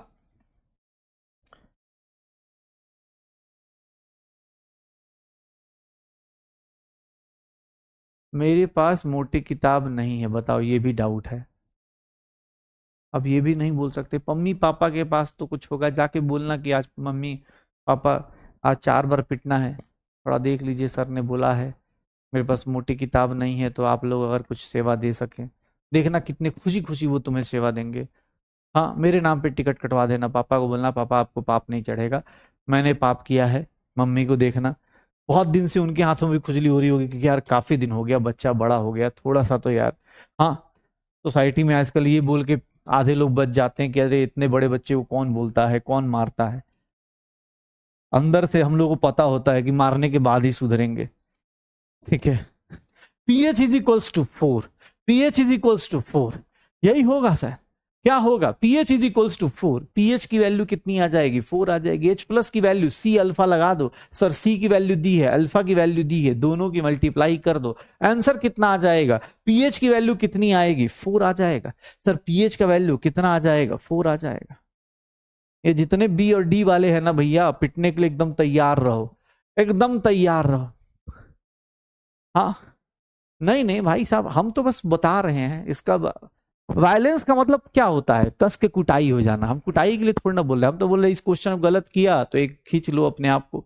ठीक है, मोटी किताब कौन सी, हाँ कोई भी मोटी किताब लो। आई एम सॉरी सर, सारी करने से थोड़ा ही ना होगा भाई। हाँ पापा को जाके बोलना पापा सिलेक्शन है, आई एम सॉरी पापा, पापा धो देंगे एक बार कस के, बोलेंगे बेटा आई एम मोर सारी बेटा तुमसे, आई एम वेरी वेरी सारी। हाँ चलो, ये कौन सा एसिड है, इस एसिड को ध्यान से देखना, इसको कैसे लिखोगे ये याद करो, कल हमने पढ़ा भी था कि इस तरह के एसिड जो होंगे वो 2H प्लस देते, ये क्या करेंगे 2H प्लस देंगे, तो इनमें अगर कोई पूछेगा तो इसमें से C-C अल्फा, कल हमने ये पढ़ा था कि इसकी वैल्यू कितनी आती है, यहां से H प्लस निकालना हो, यहां पर H प्लस निकालना हो तो उसकी वैल्यू किसके बराबर, यहां पर H प्लस निकालना हो उसकी वैल्यू किसके बराबर, कितना होगा, यहां पर H प्लस निकालना हो कैसे निकलेगा, H प्लस की वैल्यू किसके बराबर आएगी, H प्लस की वैल्यू किसके बराबर होगा 2C अल्फा, सर 2 टाइम्स, क्योंकि 2H प्लस देगा 2 सी की वैल्यू 5 इंटू 10⁻³ अल्फा की वैल्यू भैया 10 मत पुट कर देना, 100% में फ्रैक्शन में लेते हैं, ये देख लो, ये 10 हो गया, 10 कैंसिल। सर H प्लस की वैल्यू कितनी आ गई, 10⁻³ आ गया। पीएच की वैल्यू कितनी आ जाएगी, 3 आ जाएगी। पीएच की वैल्यू कितनी आ जाएगी, 3 आ जाए। अच्छा खाली H प्लस पूछा, अरे यार मुझे लगा पीएच पूछा है, मुझे लगा पीएच पूछ रहा है। ये तो बहुत आसान है यार फिर तो। सर बस ये देखना है कि ये 2 H प्लस देता है। अब किसी को डाउट, सर 2 कब देता है, अरे भाई H2CO3 H2SO4 ये सब 2 H प्लस देते, हो जाएगा, श्योर हो, पक्का। चलो आंसर कितना आ जाएगा, A is the correct answer, A is the correct answer, बहुत बढ़िया, A is the correct answer. Infinite dilution का मतलब क्या होता है, ध्यान सुनना। इनफाइनाइट डाइल्यूशन याद है, ODL Ostwald dilution law, alpha की वैल्यू किसके बराबर होती है, अगर कॉन्सेंट्रेशन कम करते चले जाओ। इनफाइनाइट डाइल्यूशन का मतलब क्या होता है, कॉन्सेंट्रेशन अप्रोचेस टू जीरो, मतलब एकदम धोते धोते जीरो पे पहुंचा दिया, approaches to zero. Infinite dilution मतलब कॉन्सेंट्रेशन जीरो हो जाए, उस टाइम पे वीक इलेक्ट्रोलाइट्स के लिए अल्फा की वैल्यू कितनी होगी। स्ट्रॉन्ग का तो हमेशा ही 100% होता है, स्ट्रॉन्ग का तो हमेशा ही 100% होता है, लेकिन वीक का इस केस में कितना हो जाएगा। अगर कॉन्सेंट्रेशन अप्रोचेस टू जीरो हो गया, मतलब कॉन्सेंट्रेशन कम करोगे कम करोगे, सर कॉन्सेंट्रेशन कम करोगे अल्फा बढ़ता जाएगा बढ़ता जाएगा। अब कॉन्सेंट्रेशन अप्रोचेस टू जीरो, तो अल्फा की वैल्यू क्या हो जाएगी, मैक्सिमम। ये सबसे कम हो गया तो ये मैक्सिमम हो जाएगा, और मैक्सिमम कितना होता है 1, या फिर इसी को क्या बोल देते हैं 100%। तो याद रखना, कहीं वर्ड यूज करे इनफाइनाइट डाइल्यूशन तो मतलब क्या होता है कि सर यहां पर कॉन्सेंट्रेशन अप्रोचेस टू जीरो हो जाता है, कॉन्सेंट्रेशन अप्रोचेस टू जीरो हो जाता है, पक्का, डन। क्या आंसर आएगा, D is the correct answer, D is the correct answer, 100% is the correct answer, हो जाएगा, पक्का। एक लास्ट क्वेश्चन करिए फिर आगे चलते। ट्राई बेसिक एसिड है, याद करिएगा, ये ऐसा दिया हुआ है, इसका इक्विलिब्रियम कांस्टेंट K1 दिया हुआ है। सर एक बार और ये यहां पर देंगे तो ये क्या करेगा, Ha-2 और एक H+ और देगा, ये क्या हो गया K2 हो गया। एक बार Ha-2 एक बार और H+ देगा, A-3 होगा, ये क्या होगा K3 होगा। वो बोल रहा है कि मुझे इस रिएक्शन का, देख रहे हो कितना डिफिकल्ट क्वेश्चन पूछ दिया, सर इस रिएक्शन का मुझे क्या बता दीजिएगा, सर इस रिएक्शन का इक्विलिब्रियम कांस्टेंट बता दीजिए, इस रिएक्शन का इक्विलिब्रियम कांस्टेंट किसके बराबर होगा, इस रिएक्शन का इक्विलिब्रियम कांस्टेंट किसके बराबर होगा, किसके बराबर होगा। ये तो हमें पहले से पता है, इक्विलिब्रियम, केमिकल इक्विलिब्रियम में पता चल गया था, केमिकल इक्विलिब्रियम में पता चल गया था कि भैया इसकी वैल्यू किसके बराबर होगी। अगर रिएक्शन ऐड करते हो तो इक्विलिब्रियम कांस्टेंट क्या होते हैं, मल्टीप्लाई होते हैं। अगर रिएक्शन ऐड करते हो तो इक्विलिब्रियम कांस्टेंट क्या होते हैं, मल्टीप्लाई होते हैं। रिएक्शन अगर ऐड करोगे तो इक्विलिब्रियम कांस्टेंट क्या हो जाएंगे, मल्टीप्लाई हो जाएंगे, पक्का यही होगा। आंसर कितना हो जाएगा, A is the correct answer. तो अगर अलग अलग रिएक्शंस अलग अलग स्टेप वाइज चल रहा है, अगर स्टेप वाइज इक्विलिब्रियम कांस्टेंट दिया है कि पहले स्टेप का, दूसरे स्टेप का, तीसरे स्टेप का, ओवरऑल पूछेगा, सबको मल्टीप्लाई कर दो, हो जाएगा, श्योर हो, पक्का। तो चलिए अब आते हैं हम अपने टॉपिक के ऊपर, हम अपने आते हैं अगले टॉपिक के ऊपर। आंसर कितना आ जाएगा, A is the correct answer, A is the correct answer, बहुत बढ़िया। तो चलिए अब बहुत बड़ी बड़ी बात करेंगे, ध्यान सुन लीजिएगा भाई साहब। हाँ 45 मिनट तुम्हें हो गया, 40 मिनट मुझे रिवाइज कराते हुए, क्वेश्चंस कराते हुए, हाँ 10 मिनट एक्स्ट्रा पढ़ा दो तो लगते हैं बोलने के, अरे सर कब छोड़िएगा कब छोड़िएगा। हाँ एकदम ऐसे पढ़ने का डेडिकेशन होना चाहिए कि भाई हाँ ठीक है ना यार, तुम्हारे फायदे के लिए क्वेश्चन प्रैक्टिस कराया जा रहा है, ठीक है। डीपीपीस देखोगे तुम मतलब अभी मैं रिसेंटली कल ही आज मैं देख रहा था डीपी में 40 क्वेश्चन 42 क्वेश्चन, इतने क्वेश्चन हो रहे हैं। अभी तक शायद देखोगे मुझे लगता है 300 के करीब क्वेश्चन हो गए होंगे, 200 के करीब तो वही होंगे, 7-8 डीपी हो गया, तो मुझे लगता है 40 का एवरेज पकड़ोगे, 30 का एवरेज पकड़ोगे, 200 के करीब क्वेश्चन हो गए। तो इसके लिए भी हिम्मत चाहिए ना भाई साहब। आप कर रहे, जो बच्चे नहीं कर पा रहे प्लीज करो, अभी टाइम है। मैं सच बता रहा हूँ, अगले हफ्ते के बाद हम लोग शायद डायरेक्ट ना मिल पाए, या लास्ट में मिल पाए जब सिलेबस खत्म हो, रिवीजन हो, तब मिल पाए, या यूट्यूब पे कहीं मिल पाए। लेकिन हाँ भाई तुम्हें प्रैक्टिस तुम्हें करनी है। जब तक आप प्रैक्टिस नहीं करोगे आपको ये दिक्कत आएगी ही आएगी। दूर से देखेंगे ना कि अरे यार ऐसा हो रहा है, ये ऐसा हो रहा है, आप बस देखते रह जाएंगे। आप जब तक प्रैक्टिस नहीं करेंगे आपको दिक्कत आने वाली है। कोशिश करिएगा भाई साहब, ठीक है। चलिए, तो कॉमन आयन इफेक्ट की बात करते हैं। कॉमन आयन क्या होता है? देखो सीधी सी बात है, कॉमन फ्रेंड जानते हो ना, हाँ, वो क्या करता है? उंगली करता रहता है। तुम्हारी जिंदगी देखा होगा, जैसे मान लो तुम कभी किसी के साथ मतलब कन्वर्सेशन स्टार्ट करना चाहते हो लेकिन वो जबरदस्ती घुस जाता है, होता है ना, टांग में हड्डी है, मतलब हाँ, वो बीच में जो होते हैं ना, बीच वाले लोग, वो बहुत परेशान करते हैं। कॉमन आयन इफेक्ट भी ऐसा ही है। मान लो मेरा वीक एसिड था, ध्यान सुनना भाई साहब, मैं वीक एसिड में समझाता हूं, सेम चीज वीक बेस पे होगा। जो चीज हम एसिड पे करेंगे वो बेस पे भी अप्लाई होता है, तो हम एसिड पे समझते हैं, बेस पे आप अप्लाई कर लेना। कॉमन आयन इफेक्ट किसको बोलते हैं? मान लो अकेला HA था, ये भाई साहब एकदम मस्ती से डिसोसिएट हो रहे थे, एकदम आराम से। मैंने पूछा कैसे हो, बोला सर बहुत मस्त। ये देख रहे सर, देख रहे sir, time is equals to equilibrium पर मैं इतना डिसोसिएट करूंगा और देख लीजिए सर आराम से मेरी जिंदगी हाँ एकदम मस्त चल रही है सर। अल्फा की वैल्यू निकल जाएगी √K/C, कोई दिक्कत नहीं। मैंने कहा बहुत बढ़िया, हाँ इससे बेहतरीन क्या चाहिए? डिग्री ऑफ डिसोसिएशन इसका मस्त चल रहा था, अकेले था, अपना खुश था, ठीक है। अब देखो, अकेले था, खुश था, वीक एसिड है, अपना आराम से एंजॉय करते हुए डिसोसिएट हो गया। अब देखो होता क्या है, मैंने क्या बोला, अगर तुम घर पे अकेले बैठ के पढ़ाई कर रहे हो, ठीक है, या फिर आस पड़ोस कोई बच्चा नहीं है जो तुम्हारे से पेरेंट्स तुम्हारे कंपेयर कर पाए, तो पेरेंट्स बेचारे, उनको पता नहीं चलेगा कि बच्चा कितना पढ़ रहा है कितना नहीं पढ़ रहा है, मार्क्स कितना। उनके हिसाब से हो सकता है 720 में भैया 500 नंबर आ गए तो बहुत अच्छी बात है, 400 नंबर आ गए बहुत अच्छी बात है। मजा कब आता है घर में, ट्विस्ट कब आता है? जब आपके घर में या घर के बगल में कोई बच्चा आ जाए जिसके 720 में 720 आ रहे हो, और आप यहाँ लगे पड़े हैं, आप टेस्ट ही नहीं दे रहे, या आपके आ रहे हैं, हाँ आपके नेगेटिव आ रहे हो, तब मजा आता है। उसी को बोलते हैं कॉमन आयन इफेक्ट। कैसे? ध्यान से देखिएगा, अगर कोई स्ट्रॉन्ग एसिड, ध्यान से देखना, weak acid with strong acid, ध्यान सुनना, वीक एसिड और स्ट्रॉन्ग एसिड को अगर एक साथ रख दिया जाए, मतलब स्ट्रॉन्ग एसिड, मान लो मैं एक नॉर्मल सा केस लेता हूं, ये HCl है, तो HCl क्या होगा? स्ट्रॉन्ग एसिड है। ये भाई साहब एक बात बताना, अगर इसकी कॉन्सेंट्रेशन X है सर, कुछ टाइम के बाद, टाइम इज इक्वल्स टू 0, कुछ टाइम के बाद क्या हो जाएगा? ये 0 हो जाएगा, यह X हो जाएगा, यह X हो जाएगा। अगर स्ट्रॉन्ग एसिड पहले से पड़ा है तो सर ध्यान से सुनिएगा, ये क्या है? इररिवर्सिबल रिएक्शन है। स्ट्रॉन्ग एसिड क्या करता है? इररिवर्सिबल रिएक्शन दिखाता है।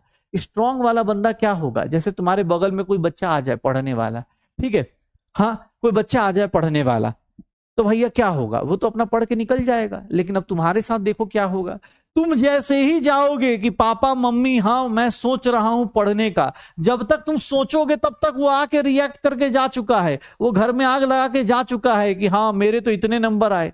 कभी टॉपर्स को देखा है? जब घर पे आते हैं ना बड़ा शरीफ होकर बात करते हैं, भले अंदर से रहते बड़े बदमाश हैं, लेकिन अगर वो दूसरे के घर आ गए और पता चल गया तो एकदम शराफत से कि नहीं अंकल आंटी मैं तो दिन भर पढ़ाई करता हूं, मैं कहीं खेलने नहीं जाता, मैं कुछ भी, क्योंकि वो उसको तो आग लगानी है ना भाई, उसको तो पता है कि हाँ सामने वाले को कैसे मजे देने हैं, तभी तो तुम याद रख पाओगे।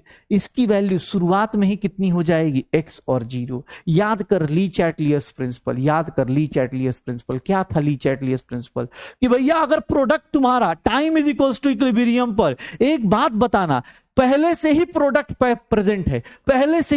प्रेजेंट है, तो क्या लगता है अकॉर्डिंग टू ली चैटलियस, क्या अब उतना डिसोसिएशन हो पाएगा? सर H+0 क्यों नहीं है? क्योंकि भैया कौन देके चला गया? Irreversible reaction. पहले घर वाले 0 से स्टार्ट करते हैं कि हाँ बच्चा है, कोई बात नहीं, पढ़ाई करेगा, स्टार्ट होगा, ये नॉर्मल जिंदगी होती है। और अगर तुम्हारे साथ कोई स्ट्रांग वाला बंदा आ गया, पहले से ही मम्मी पापा का मूड बन जाता है कि आज तो धोना है। हाँ, पापा भी ऐसे कर रहे होते हैं कि हाँ बेटा आज मैं भी सोच रहा हूं थोड़ा सा मैं भी, हाँ होगा। ध्यान सुनना, ये क्या होगा सर? इनका डिग्री ऑफ डिसोसिएशन डिक्रीज करेगा। कैसे सर? यहां देखो, अब अल्फा डैश लेंगे। क्यों सर? पहले अल्फा था, अब अल्फा डैश, यहां पर X+C अल्फा डैश, और यहां पर क्या हो गया? C alpha dash. Alpha dash will be lower than alpha. क्यों? क्योंकि ली चैटलियस यही कहता है कि अगर प्रोडक्ट प्रेजेंट है तो रिएक्शन उतना फॉरवर्ड में नहीं आ पाएगा, और इसकी वैल्यू जो होगी ऑब्वियस है सर अल्फा X हो जाएगा। Alpha will be greater then alpha dash. याद रखिएगा, because of common ion effect ये वैल्यू क्या हो जाएगी? कम हो जाएगी। पक्का हो जाएगा, श्योर हो? अच्छा अच्छा, चलो एक चीज और, रुको रुको, ये बताओ, अगर मैं इसमें बोलूं इसका इक्विलिब्रियम कांस्टेंट लिखिए, तो इक्विलिब्रियम कांस्टेंट क्या लिखेंगे? सर कोई बोले इसको एक्स क्यों लिया? क्योंकि बेटा इसकी वैल्यू ना बड़ी होगी, इसके सामने ये छोटी वैल्यू है, इसीलिए ऐसा लिख दूं। ये देखना, के की value x alpha dash divided by 1 minus alpha dash. Applying ODL Ostwald dilution law अगर लगा दूं, ओडीएल ओस्टवाल डाइल्यूशन लॉ लगा दूं, तो 1 माइनस अल्फा डैश को कितना ले लेंगे? 1 ले लेंगे। के की value x into alpha dash. Finally degree of dissociation, बस याद रखिएगा, जब अगर आप स्ट्रॉन्ग इलेक्ट्रोलाइट होता है तो याद रखिएगा ये क्या है? Ionization constant of, ionization constant of weak acid, ये वीक एसिड का आयनाइजेशन कांस्टेंट। और x की वैल्यू क्या है? Concentration of H plus from strong acid. Degree of dissociation कितना हो जाएगा? सर अगर आपका, अगर स्ट्रॉन्ग इलेक्ट्रोलाइट साथ में वीक के साथ आ गया, इसी को क्या बोलेंगे?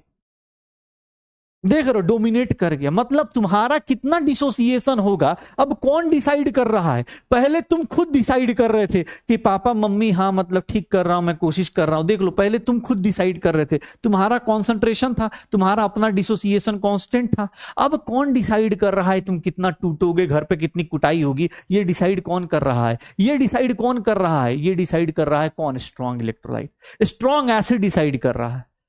एक बोल रहा है एसिड और एसिड। अच्छा भाई साहब, एक बड़ी शानदार बात बोली है किसी ने, एसिड और एसिड रिएक्ट क्यों नहीं कर रहे? ओह माय गॉड, एसिड और एसिड रिएक्ट क्यों नहीं कर रहे भाई साहब?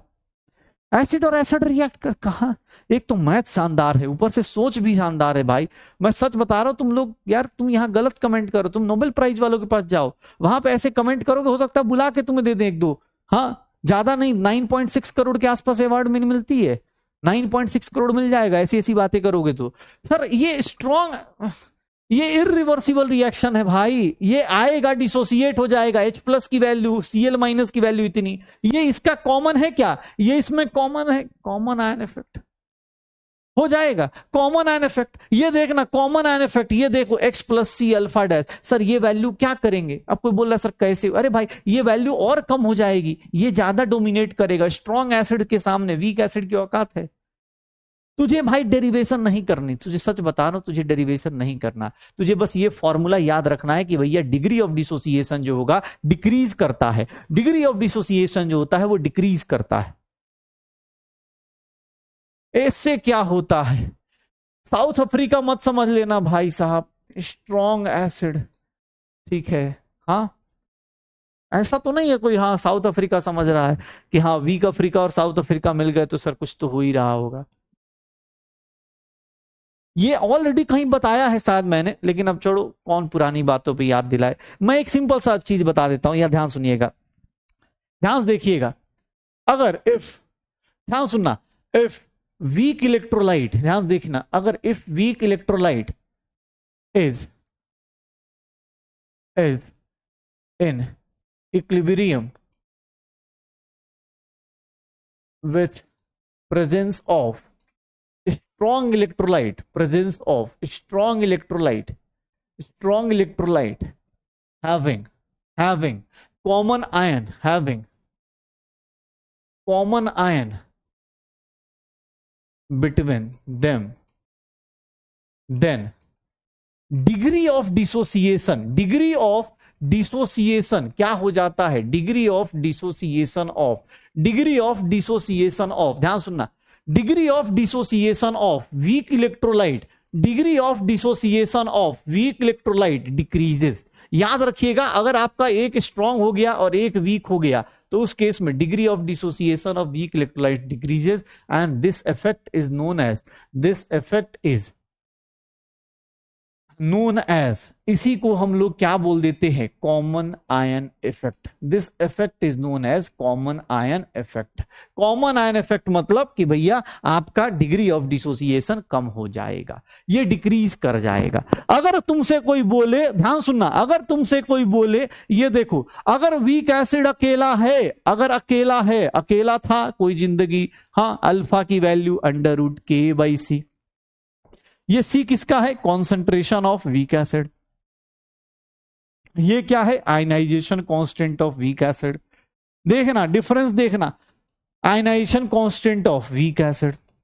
अगर यही वीक एसिड किसके साथ आ जाए, अगर स्ट्रॉन्ग एसिड के साथ आ जाए, तो यहां पर कौन सा इफेक्ट लगेगा, कॉमन आयन इफेक्ट लगेगा। यहां पर कौन सा इफेक्ट लगेगा, कॉमन आयन इफेक्ट लगेगा। और यहां पर अल्फा डैश की वैल्यू जो होगी K/X होगा। ये क्या है, ionization constant of weak acid होगा। ये क्या होगा, ionization constant of weak acid, और X क्या होगा, concentration of H+ sorry from strong acid. यहां पर अल्फा की वैल्यू हमेशा ग्रेटर होगी अल्फा डैश से, अल्फा की वैल्यू हमेशा ग्रेटर होगी अल्फा डैश से, अल्फा की वैल्यू हमेशा ग्रेटर होगी अल्फा डैश से, अल्फा की वैल्यू हमेशा ग्रेटर होगी अल्फा डैश से। देख लो, ये हो जाएगा भाई, तुम्हें बस इतना ही जानना है। इसी को कॉमन आयन इफेक्ट बोलते, इसी को कॉमन आयन इफेक्ट बोलते। ज्यादा इधर उधर डेरिवेशन पे मत जाना, डेरिवेशन की जरूरत नहीं होगी। तुम्हें अगर लगता है डेरिवेशन याद रहे तो अच्छी बात है, नहीं तो तुम इसको याद रख लेना कि सर वीक एसिड अगर अकेला है ना, अगर वीक एसिड अकेला आएगा ना, तो क्या करोगे, वीक एसिड अगर अकेला होगा तो सर उसका अल्फा ऐसे निकालते हैं। अगर वीक एसिड किसी के प्रेजेंस में आ जाए तो समझ जाना। और जो काम यहां तुम करोगे, जो काम तुम यहां करोगे, ठीक है, जो काम तुम यहां करोगे वीक एसिड के लिए, सेम काम मैं वीक बेस के लिए भी कर सकता हूं। अगर वीक बेस अकेला है तो सर उसके केस में अल्फा की वैल्यू किसके बराबर होगी, Kb/C के। Kb क्या है sir, ionization constant of, ionization constant of. Please बेटा ट्राई करो खुद से फॉर्मूला लिस्ट बनाने की। सर वीक बेस अकेला है, सर ये कॉन्सेंट्रेशन ऑफ वीक बेस, लेकिन अगर वीक बेस के साथ क्या आ जाए, स्ट्रॉन्ग बेस आ जाए, तो इस केस को हम लोग क्या बोलते हैं, कॉमन आयन इफेक्ट। क्योंकि दोनों का नेचर सेम है, दोनों क्या करेंगे, स्ट्रॉन्ग बेस इरिवर्सिबल रिएक्शन होगा, अल्फा डैश की वैल्यू Kb/X हो जाएगी। ये क्या होगा, जो वहां करते वही काम यहां करना है, बस क्या हो जाएगा, यहां पर K था यहां Kb हो गया, यहां पर एसिड था वहां बेस हो गया, यहां X है तो यहां concentration of OH- from strong base. ये देख भाई, alpha will be greater then alpha dash. ये ले भाई तेरा बना दिया, ये भी फॉर्मूला लिस्ट। अब तू बोले सर इतना फॉर्मूला, देख भाई एक ही फॉर्मूला को रिपीट कर रहा हूं, जो फॉर्मूला एसिड के लिए वही फॉर्मूला बेस के लिए बनाया। अब तुझे लगे तो भाई तू अब इसको रटना है रट ले यार। ली चैटलियस प्रिंसिपल बेटा ऑलरेडी करा चुका है। एक बोला ली चैटलियस क्या होता है, कहां से आते हैं ऐसे तेजस्वी लोग भाई। हाँ बस याद रखना कि भैया नॉर्मल केस में अल्फा ऐसे निकलता है, नॉर्मल केस में अल्फा ऐसे निकलता है, और अगर मैं इसकी बात करूंगा तो इसके केस में अल्फा कैसे निकलेगा, वो स्ट्रॉन्ग बेस के ऊपर डिपेंड करेगा, स्ट्रॉन्ग एसिड के ऊपर। स्ट्रॉन्ग एसिड स्ट्रॉन्ग बेस क्या हो जाएगा, स्ट्रॉन्ग एसिड स्ट्रॉन्ग बेस क्या करता है, इरिवर्सिबल रिएक्शन देता है। मैंने बताया भी था शायद कि हमारे पास जो स्ट्रॉन्ग एसिड स्ट्रॉन्ग बेस होते वो इक्विलिब्रियम में नहीं जाते। अगर कोई बोल रहा है कि इक्विलिब्रियम में नहीं जा रहा है, मतलब वो कैसा रिएक्शन है, इरिवर्सिबल, वो पूरा का पूरा डिसोसिएट हो जाएगा। लेकिन ये वीक वाला तड़पता है ना, हो जाएगा। कुछ लोगों को याद आ रहा है साइमल्टेनियस इक्विलिब्रियम। ए भाई अल्फा और अल्फा डैश क्या, अरे अल्फा इसको रिप्रेजेंट कर रहा हूं और अल्फा डैश जानबूझ के इसको लिखा नहीं, तो तू दोनों का सर हमें तो यही याद नहीं आ रहा अल्फा कौन है, अल्फा डैश अलग करने के लिए लिखा भाई। अल्फा डैश मतलब किसी के प्रेजेंस में, अल्फा मतलब नॉर्मल, अल्फा डैश मतलब ये अल्फा मतलब नॉर्मल, अल्फा डैश का मतलब कि सर थोड़ा in the presence of common ion. Differentiate तो करना पड़ेगा ना, डिफरेंशिएट तो करना पड़ेगा। ये ऑब्वियस सेम कंटेनर होगा भाई, कंटेनर तो सेम ही होगा। नहीं, वीक एसिड और स्ट्रॉन्ग एसिड रिएक्ट नहीं करते। मतलब क्या समझाने की कोशिश करो, एसिड एसिड थोड़ा रिएक्ट करता है, एसिड बेस के साथ रिएक्ट करता है। हाँ, एसिड एसिड कैसे रिएक्ट कर जाएगा यार, बेस बेस के साथ रिएक्ट कैसे कर जाएगा, बेस बेस है, दोनों बेसिक होंगे। हाँ ठीक है, हो जाएगा। अब यहां पर देखना सिंपल सा, जैसे मान लो एक क्वेश्चन देता हूं, ये देखो, अब क्वेश्चन करो भाई, ठीक है, ज्यादा अब ये देखना, calculate calculate degree of dissociation in each case. देखिएगा यहां पर दिया हुआ है, ये दिया हुआ है, इसका के दिया हुआ है,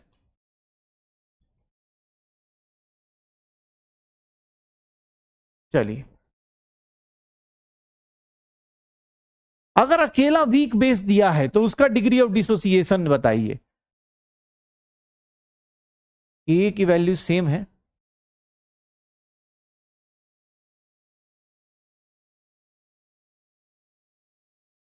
चलिए इन दोनों के केस में डिग्री ऑफ डिसोसिएशन क्या सेम होगा या अलग होगा, कितना डिफरेंट होगा, चलिए बताइए, खुद से निकालिए।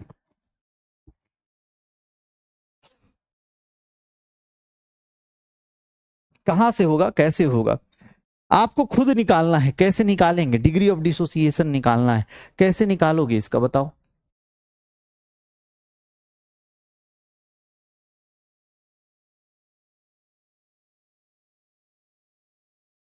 पहले केस में कितना आ जाएगा, पहले केस में अगर मैं केस वन लूं तो केस वन में कितना आ जाएगा सर, डिग्री ऑफ डिसोसिएशन, अकेला वीक एसिड है तो अंडर रूट के बाई सी हो जाएगा, अंडर रूट के बाई सी, तो के की वैल्यू कितनी है 4 इंटू 10 की पावर -6, और ये कितना हो गया 10 की पावर -2, 4 इंटू 10 की पावर -4, ये 2 इंटू 10 की पावर -2, 0.02 आ जाएगा, 0.02 आ जाएगा पहले केस में, 0.02 पहले केस में कितना आ जाएगा 0.02।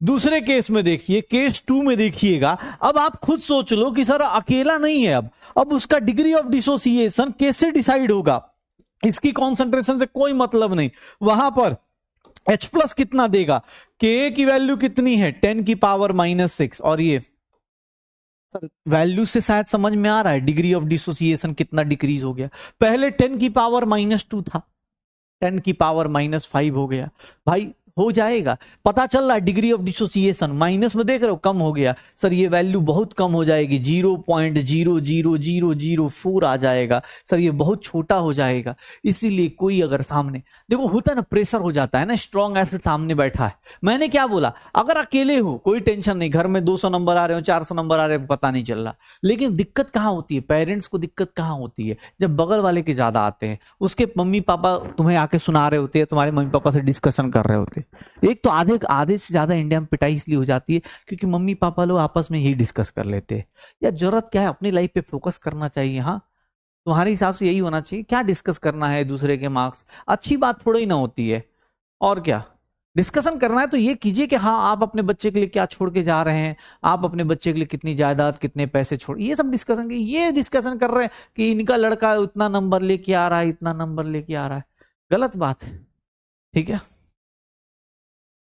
एक्स क्या है, कॉन्सेंट्रेशन ऑफ H प्लस है भाई, कॉन्सेंट्रेशन क्या था ये H plus, concentration of H plus from strong acid, strong acid से कितना H प्लस आएगा, हो भगवान कैसे करेंगे, HCl से कितना H प्लस आएगा यार, सर आप आगे चलो हम पीछे का भूलते जाएं, याद कर 0.100, ये 0.1 पूरा टूट जाता है, स्ट्रॉन्ग एसिड है पूरा डिसोसिएट हो जाएगा, और क्या,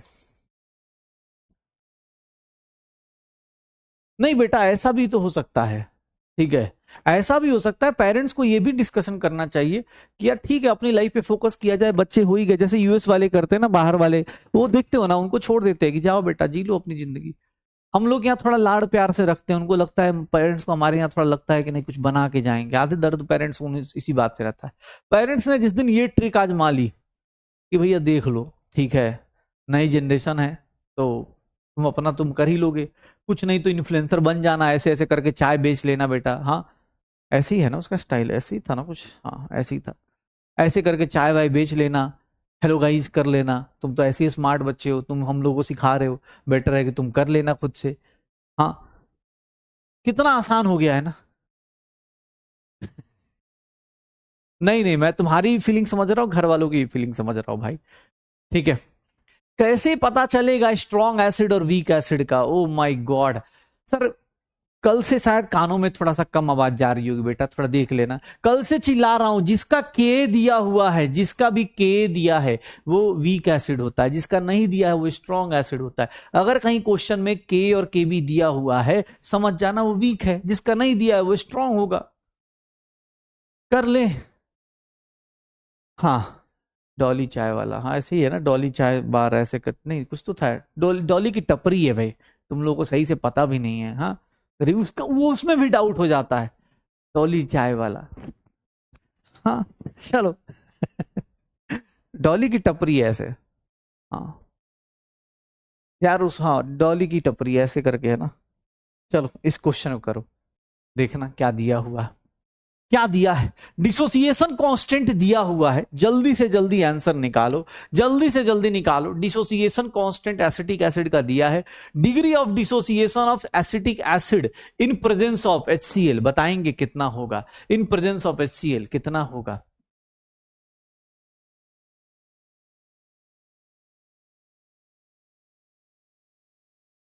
कितना हो जाएगा?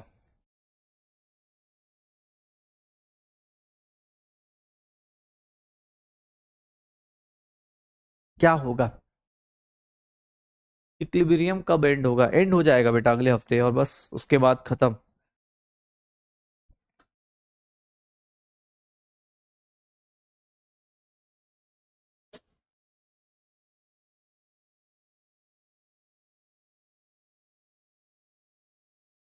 क्या होगा?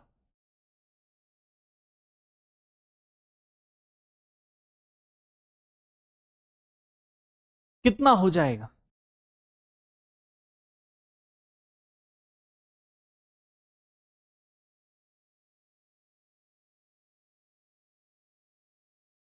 कितना हो जाएगा भाई?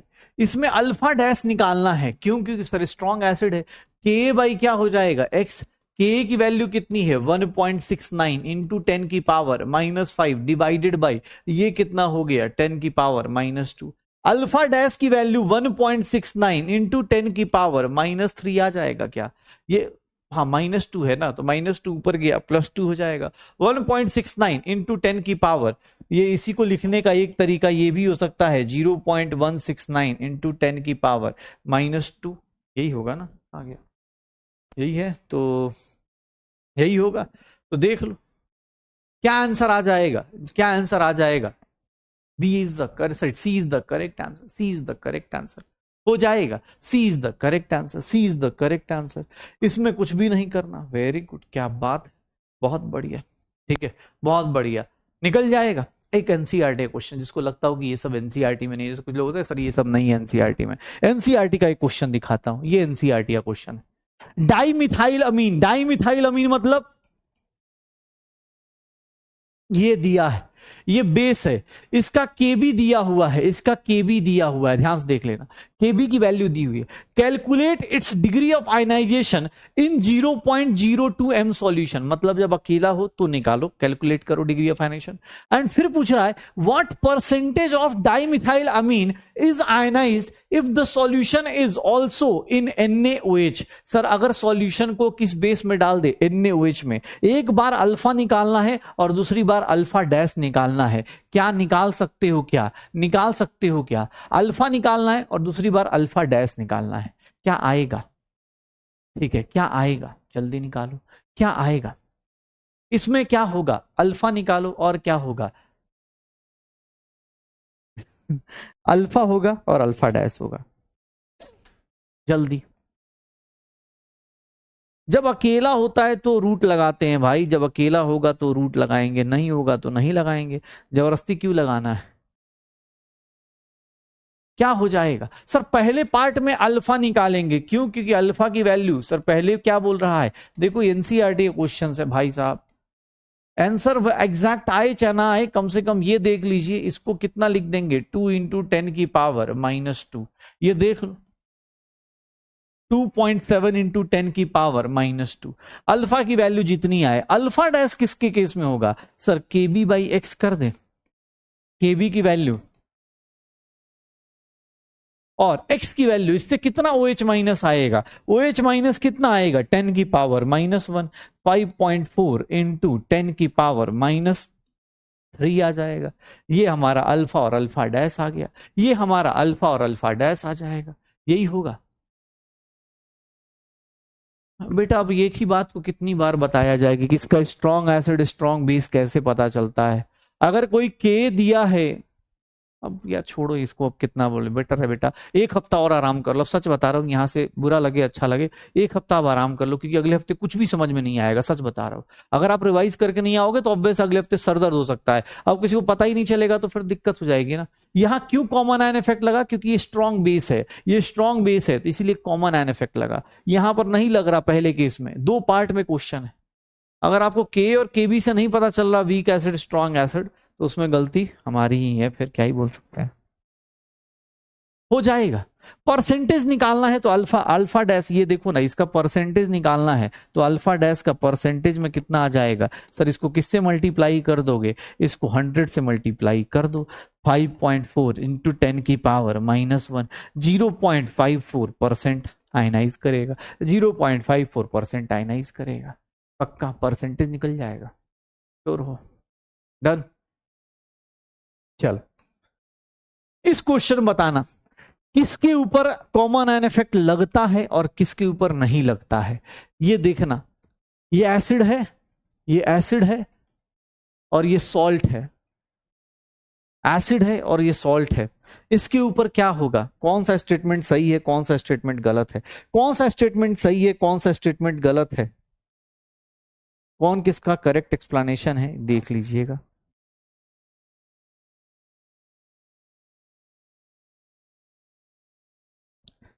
हो जाएगा,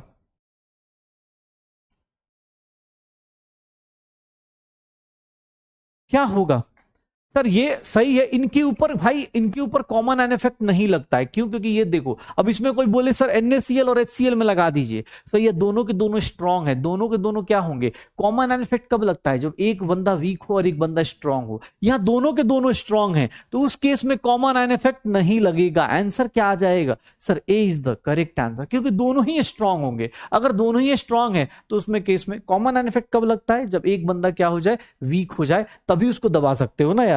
अब दोनों ही स्ट्रांग है, क्या ही फायदा है फिर, दोनों ही स्ट्रांग है तो उस केस में कॉमन आयन इफेक्ट थोड़ी ना लगाएंगे, उस केस में नहीं लगाएंगे, ठीक है, उस केस में कॉमन आयन इफेक्ट नहीं लगता है, उस केस में कॉमन आयन इफेक्ट नहीं लगता है, हो जाएगा, श्योर हो। कॉमन आयन इफेक्ट क्या था, अगर कोई strong electrolyte having some common ion with weak electrolyte आ जाए, कॉमन आयन इफेक्ट क्या था कि सर कोई भी, अगर कोई स्ट्रॉन्ग इलेक्ट्रोलाइट कॉमन आयन किसके साथ हो, वीक इलेक्ट्रोलाइट के साथ, तो उसमें डिग्री ऑफ डिसोसिएशन क्या होता है, डिक्रीज करता है, डिग्री ऑफ डिसोसिएशन क्या होता है, डिक्रीज कर जाता है, डिग्री ऑफ डिसोसिएशन क्या हो जाता है, डिक्रीज कर जाता है। अब किसी के मन में आए कि sir degree of dissociation decrease तो कर गया, इंक्रीज भी करा सकते हैं क्या, इंक्रीज भी करा सकते हैं क्या, करा सकते हैं, उसको पता है क्या बोलते हैं, उसको पता है क्या बोलते हैं, उसको हम लोग बोलते हैं odd ion effect.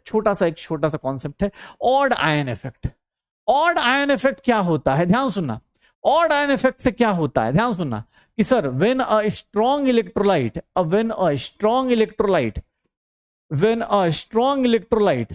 Having odd ion is mixed with weak electrolyte, अगर ऐसे केस में अगर स्ट्रॉन्ग इलेक्ट्रोलाइट किससे मिक्स कर दिया जाए, वीक इलेक्ट्रोलाइट से, अगर उसके पास ऑड आयन है, then degree of dissociation of ध्यान सुनना, degree of dissociation of weak electrolyte अब की बार इंक्रीज कर जाएगा।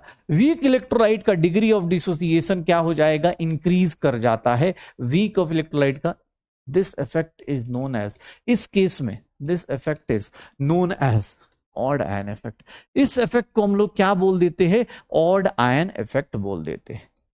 ऑड आयन मतलब बताता हूं, कॉमन नहीं होगा, अलग होगा। ऑड मतलब क्या होता है पता चल जाएगा। ध्यान सुनना, यहां पर degree of dissociation, degree of dissociation क्या हो जाता है, इंक्रीज कर जाता है। डिग्री ऑफ आयनाइजेशन क्या हो जाता है, इंक्रीज कर जाता है, हो जाएगा पक्का। ऑड आयन मतलब देखो, ये देखो, ध्यान सुनना, ये हमारा अकेला अकेला वीक एसिड था। बोला सर चल रहे हैं, जिंदगी में क्या रखा है सर, अकेला ऑड आयन था, सॉरी ये नॉर्मल था।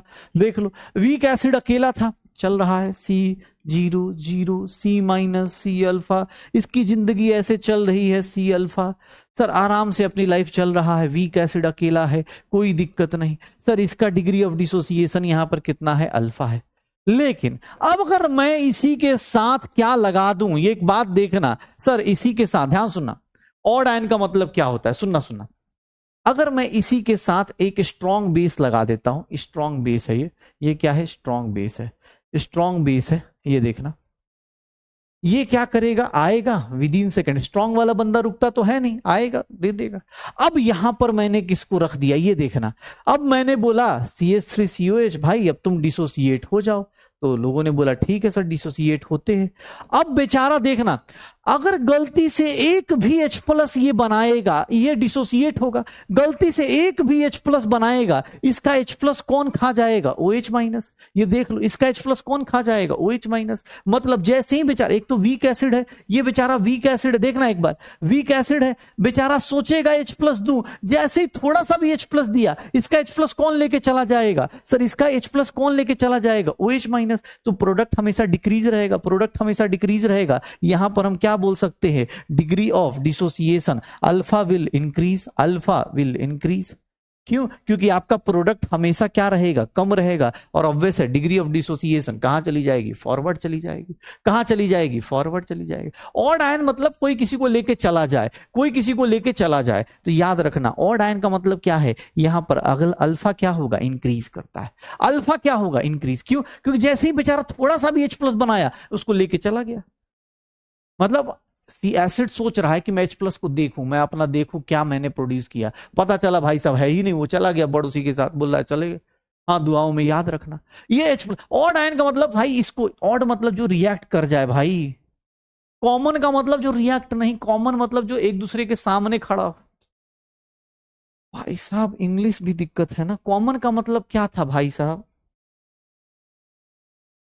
कॉमन बेटा ये इसको बोलते हैं H प्लस, और H प्लस कॉमन है, ये पहले से इसके पास आ गया, इसको बोलते हैं कॉमन आयन इफेक्ट, कि पहले से ही कोई कॉमन आदमी पड़ गया, कॉमन आदमी पड़ गया। H प्लस मतलब ये पहले से H प्लस है, ये H प्लस आ गया यहां पर, इसको बोलते हैं common.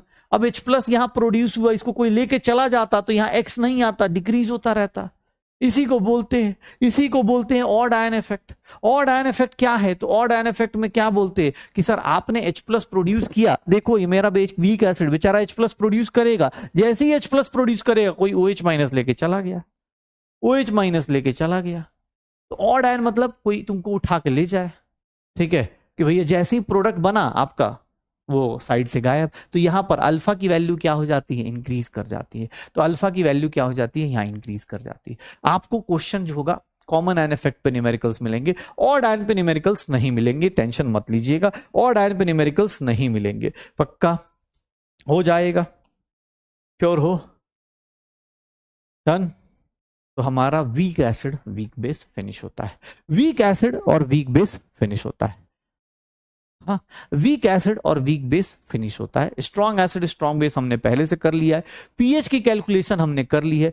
Strong acid strong base में कोई इक्विलिब्रियम नहीं आता। इक्विलिब्रियम कहां आया, वीक एसिड वीक बेस में आया, वीक एसिड वीक बेस में आया। हम लोगों ने वीक एसिड वीक बेस के बीच में ये पढ़ा कि भैया इनका पीएच कैसे निकालते हैं, इनका पीओएच कैसे निकालते हैं। इसके केस में कॉमन आयन इफेक्ट क्या होता है, इनका डिसोसिएशन कांस्टेंट आपस में मल्टीप्लाई करते हैं तो क्या होता है। ये मेरा वीक एसिड वीक बेस हुआ, वीक एसिड वीक बेस हुआ।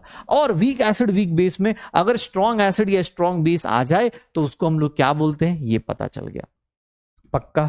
तो आयनिक इक्विलिब्रियम का पहला टॉपिक हमने फिनिश कर लिया है। आयनिक इक्विलिब्रियम का पहला टॉपिक वीक एसिड और वीक बेस। हाँ ठीक है, वीक एसिड और वीक बेस। अब चैप्टर एंड नहीं हुआ, चैप्टर तो अभी शुरू हो रहा है।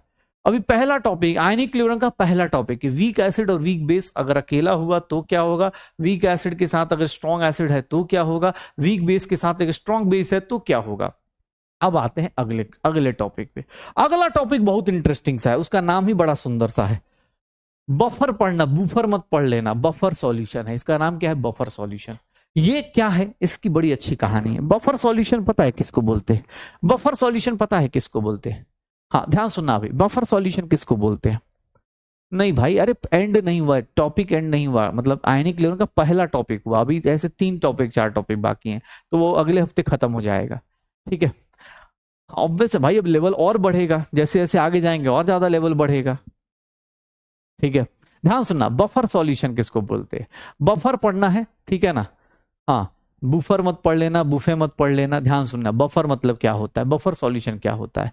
ये ऐसे सॉल्यूशंस होते हैं, बफर सॉल्यूशन किसको बोलते हैं, तो बफर सॉल्यूशन क्या होते हैं sir, that's all those type of solution, देखना दोस टाइप ऑफ सॉल्यूशंस, थोड़ा सा थ्योरी पढ़ लेते, पहले सत्संग कर लेते, those type of solutions which resist in which resist in change of pH, change of its pH, अपने pH को चेंज करने पे when a small amount of strong acid or strong base are added, a small amount of strong acid or strong base, a small amount of strong acid or strong base, acid or strong base are added। ये ऐसे लोग हैं जो strong amount of acid base add करने पे is added, ये अपने pH को चेंज नहीं होने देते, मतलब ये क्या करते, पीएच के चेंज को रजिस्ट कराते कि मतलब नहीं मैं नहीं करूंगा, अगर बफर बन गया तो वो रजिस्ट करता है, बोलता है नहीं यार। बफर कहां बनता है, जैसे हमारे ब्लड के अंदर होता है, देखा होगा ना ब्लड जो होता है, कभी मतलब बायो में पढ़ोगे, बायो में ब्लड भी होता है, बफर सॉल्यूशन होता है, ठीक है, बायो में बफर सॉल्यूशन होता है, ठीक है। ध्यान सुनना, बायो में भी बफर सॉल्यूशन, हमारे ब्लड के अंदर क्या मिलेगा, बफर सॉल्यूशन मिल जाएगा। हाँ सुनना ध्यान से, अब यहां पर small amount of strong acid, इसका पीएच चेंज नहीं होगा, ठीक है, अगर इसका पीएच रेजिस्ट करेगा, रेजिस्ट मतलब ऑब्वियस है चेंज नहीं करने की कोशिश करेगा। ध्यान सुनना, इसका कुछ प्रॉपर्टीज होती हैं, इसकी कुछ प्रॉपर्टीज होती हैं, क्या होगा, properties of buffer solution, properties of buffer solution, properties of buffer solution, buffer solution की कुछ बेसिक प्रॉपर्टीज हैं, क्या, तो ध्यान सुनना, एक पहली बात, इसका पीएच चेंज नहीं करता, कब नहीं चेंज करता, ध्यान सुनना, इसका pH, its pH do not changes, पहली बात do not changes with addition of small amount of, small लिख रहा हूं क्योंकि अब ज्यादा कोई भिड़ जाए तो बर्बादी कर देगा ना भाई, small amount of strong acid और स्ट्रॉन्ग बेस, पहली प्रॉपर्टी तो यही होती है कि भैया पीएच चेंज नहीं करेगा स्ट्रॉन्ग एसिड स्ट्रॉन्ग बेस डालने से। ध्यान सुनना, दूसरा, इसका pH, its pH is independent of volume of solution, independent of volume of solution, मतलब अगर आप वॉल्यूम डाइल्यूट करोगे चाहे कॉन्सेंट्रेट करोगे, अगर आपको बोला गया कि सर मैं डाइल्यूट कर रहा हूं या मैं सॉल्यूशन को कॉन्सेंट्रेट करूंगा, वॉल्यूम ज्यादा करूंगा या कम करूंगा, तो उसका पीएच जो होगा इंडिपेंडेंट होगा, उस पर चेंज नहीं करेगा, उस पर चेंज नहीं करेगा, मतलब ऑन डाइल्यूशन या फिर कॉन्सेंट्रेशन, ऑन डाइल्यूशन या फिर कॉन्सेंट्रेशन, ऑन डाइल्यूशन और concentration pH does not changes, ये चेंज नहीं करता, पीएच इसका चेंज नहीं करता, बफर का चेंज नहीं करता। थर्ड प्रॉपर्टी क्या होती है, पीएच इसका चेंज नहीं करता। ध्यान सुनना हाँ ये ध्यान सुनना, अपने पास बफर सॉल्यूशन की कुछ बेसिक प्रॉपर्टीज हैं कि आप सर थोड़ा सा स्मॉल एसिड स्मॉल बेस डालोगे पीएच को फर्क नहीं पड़ता, पीएच इसका वॉल्यूम से फर्क नहीं पड़ता, अभी फॉर्मूले से प्रूव भी हो जाता है क्यों नहीं फर्क पड़ता। एंड तीसरी चीज कि सर इसका pH, its pH does not changes with time if kept open for small time, अगर बफर सॉल्यूशन है ना तो उसको कुछ टाइम के लिए अगर खुला भी छोड़ दोगे तो ऐसे वो क्या हो जाता है, उसका पीएच चेंज नहीं करता। जैसे देखा होगा ना, अगर जो तुम दवाइयां कभी देखो घर में दवाइयां ववाइयां जो होती हैं उसके ऊपर लिखा होता है कि भैया इसको क्लोज करके रखना है, देखोगे ना दवाई के ऊपर लिखा जाएगा कि keep in a close container, मतलब हमेशा बंद रखिएगा। ऐसा नहीं दवाई की बोतल खोल के हम रख सकते, ऐसा नहीं रख सकते। क्यों? क्योंकि बफर सॉल्यूशन नहीं होता। अगर कोई बफर सॉल्यूशन है ना तो उसका पीएच आप चेंज नहीं करोगे, थोड़ी देर ओपन भी रहेगा ना तो पीएच चेंज नहीं करेगा। नॉर्मल घर में जो दवाइयां देखोगे उसको बार बार ढक्कन लगा देते हैं हम लोग, कुछ देर छोड़ देंगे ना तो होगा क्या कि रूम के अंदर जितना भी मॉइस्चर है चीजें वो सब लेके क्या करेगा, वो अपना पीएच चेंज कर लेता है। तो बफर सॉल्यूशन क्या है? एक ऐसा सॉल्यूशन जो अपने पीएच को चेंज नहीं करता है, अपने पीएच को चेंज नहीं करता है। किसके साथ? थोड़ा बहुत एसिड बेस डालोगे तो भी नहीं करेगा, वॉल्यूम ज्यादा कम करोगे तो भी चेंज नहीं करेगा, कुछ टाइम के लिए छोड़ दोगे तो भी चेंज नहीं करेगा। पक्का हो जाएगा? श्योर हो? डन। अब देखना बफर सॉल्यूशन में, ध्यान सुनना, बफर सॉल्यूशन अगर हम बात करें बफर सॉल्यूशन की, तो बफर सॉल्यूशन जो होता है, ऐसे सॉल्यूशन बड़े मतलब अलग टाइप के हैं ना भाई, जिनका पीएच ही नहीं चेंज कर रहा, जिनके पीएच पे कोई फर्क ही नहीं पड़ रहा। ध्यान सुनना, अभी एग्जांपल्स पे आ रहे। लार्ज अमाउंट हुआ ना तो बफर जो होता है, देखो सिंपल सी बात है, मैंने क्या बोला, जैसे तुम हो, अब जैसे देखा होगा ना हम लोग, एक सिंपल सा बफर बच्चा कौन सा है? जो जिसका टाइम टेबल जल्दी चेंज नहीं होता। थोड़ा बहुत मान लो, देखो हर एक दिन पढ़ने का मन नहीं करता, सीधी सी बात है, लेकिन हाँ ये नहीं कि अब थोड़ा बहुत पता चला हमेशा, मतलब बफर सॉल्यूशन वो है जिसका टाइम टेबल बहुत ज्यादा चेंज नहीं करता। अब पता चला सर मैं बफर हूं और कितने दिन पढ़ाई करता हूं, 7 दिन में 1 दिन भी नहीं होती है, तो उसको बफर नहीं बोलेंगे। बफर कौन सा बच्चा है? बफर वाला बच्चा ये है कि सर जिसका थोड़ा बहुत, कभी दोस्त का बर्थडे आ गया, कुछ आ भी गया तो फर्क नहीं पड़ता, मतलब घर में होता है ना कि वॉल्यूम चेंज हो रहा है, घर में 2-4 गेस्ट आ गए, कोई फर्क नहीं पड़ता, थोड़ा बहुत कभी सोशल मीडिया देख लिया तो उसको कोई फर्क नहीं पड़ता। पक्का? तो ये वो लोग होते हैं, ये वैसे सॉल्यूशन होते हैं जिनका पीएच चेंज नहीं करता है। ऐसे सॉल्यूशन है जिनका पीएच चेंज नहीं करता with time, with concentration, strong acid, strong base के। ठीक है? अब बफर दो टाइप के होते हैं, एक होते हैं सिंपल बफर, जो किसी के साथ भैया सिंपल बफर जो होगा, ये हम लोग मंडे को ज्यादा अच्छे से पढ़ेंगे। सिंपल बफर सॉल्यूशन होता है। सिंपल बफर सॉल्यूशन क्या होता है? तो सर ये ना अपने पास salt of weak acid and weak base, ये हम लोग मंडे को कवर करेंगे। ये कब पढ़ेंगे? ये पढ़ेंगे, will study in salt hydrolysis. ये सॉल्ट हाइड्रोलिसिस जो मंडे को टॉपिक आएगा उसके बारे में पढ़ेंगे, मंडे को आएगा, अगले वीक में आएगा, तो वहां पढ़ेंगे हम लोग। सॉल्ट हाइड्रोलिसिस में पढ़ने को मिलेगा सिंपल बफर। एक होता है मिक्स्ड बफर, ध्यान सुनना, एक होता है मिक्स्ड बफर, जो आज पढ़ने वाले हैं वो है मिक्स्ड बफर सॉल्यूशन। ध्यान सुन लेना भाई, ठीक है? मिक्स्ड बफर सॉल्यूशन क्या है? ध्यान सुनना, ये सॉल्ट है, ये अकेला बच्चा है, ये सीधा इसमें सिंपल बफर है, ये अपने आप में ही बोलता है कि भाई मुझे कोई फर्क नहीं पड़ता। इसको हम लोग सॉल्ट हाइड्रोलिसिस में अगले टॉपिक में पढ़ेंगे। मिक्स्ड बफर बड़े शानदार होते हैं, क्यों? क्योंकि यहां पर दिमाग लगेगा। एक होता है मिक्स्ड बफर में एसिडिक बफर, एक होता है एसिडिक बफर और एक होता है बेसिक बफर। एसिडिक बफर और एक कहलाता है बेसिक बफर। ध्यान सुनना, एसिडिक बफर और बेसिक बफर। हाँ ध्यान सुनना, अब क्या हो रहा भाई, तो पढ़ना तो पड़ेगा यार, बोल रहा है सर अब छोड़ दो। कैसे छोड़ दे यार? फिर तो ऐसे तो तुम्हें खुश करना है, एक दिन के लिए खुश करना है, कर दूंगे, क्या करना है बेटा।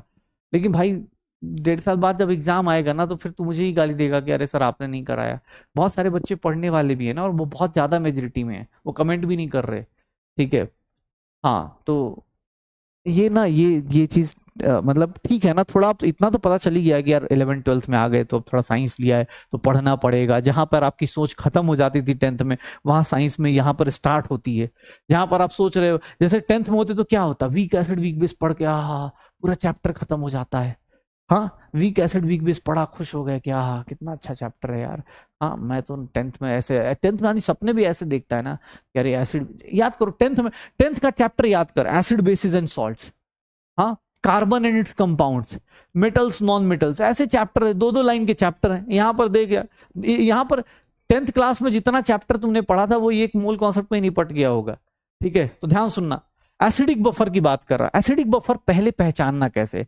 मैंने बोला मिक्स्ड बफर में पहचानना कैसे। एसिडिक बफर देखो पहले पहचानना कैसे, किसको किसको एसिडिक बफर बोलते हैं। ध्यान सुनना, किसको किसको एसिडिक बफर बोलते हैं। ये देख, वीक एसिड हो ये देखना, वीक एसिड हो और उसका कंजुगेट बेस हो, वीक एसिड हो और उसका कंजुगेट बेस हो, उसको क्या बोलते हैं? Acidic buffer. जैसे फॉर एग्जांपल ये देख,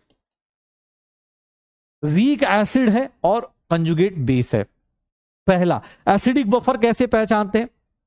अब दूसरा यहां पर देख, उसका जस्ट अपोजिट, वीक बेस हो और उसका कंजुगेट एसिड हो, ऐसे ऐसे लोगों को क्या बोलते हैं? ऐसे लोगों को हम लोग क्या बोल देते हैं? ये देख, ये देख, ये देख, इसको क्या बोलेंगे? S basic buffer. ये क्या है? Basic buffer. वीक एसिड हो और उसका कंजुगेट बेस हो, कहीं एग्जाम हॉल में दिख जाए वीक एसिड और उसका कंजुगेट बेस, समझ जाना एसिडिक बफर है। ये देखना अपने पास बेसिक बफर, वीक बेस और उसका कंजुगेट एसिड, समझ जाना बेसिक बफर है।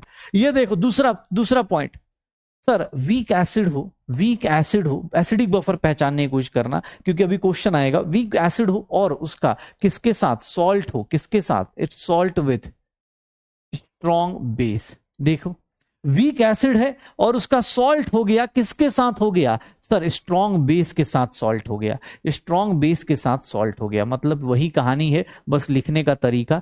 देखो ऊपर और नीचे में कोई ज्यादा डिफरेंस है नहीं, ऊपर वाला भी वही बात करना चाह रहा है, नीचे वाला भी वही ऑप्शन है। क्या बोल रहा है? वीक एसिड हो, उसका कंजुगेट बेस हो, तो क्या बोल देंगे? Acidic buffer. या वीक एसिड हो और उसका सॉल्ट हो, किसके साथ? बेस के साथ, स्ट्रॉन्ग बेस के साथ, तो ये बन जाएगा।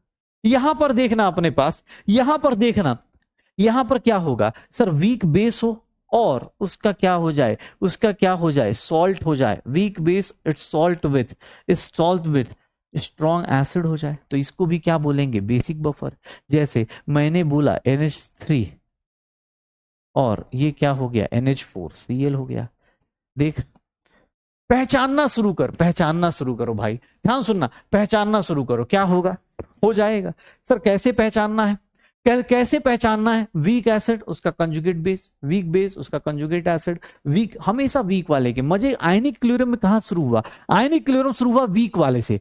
स्ट्रॉन्ग एसिड स्ट्रॉन्ग बेस में कोई आयनिक इक्विलिब्रियम नहीं।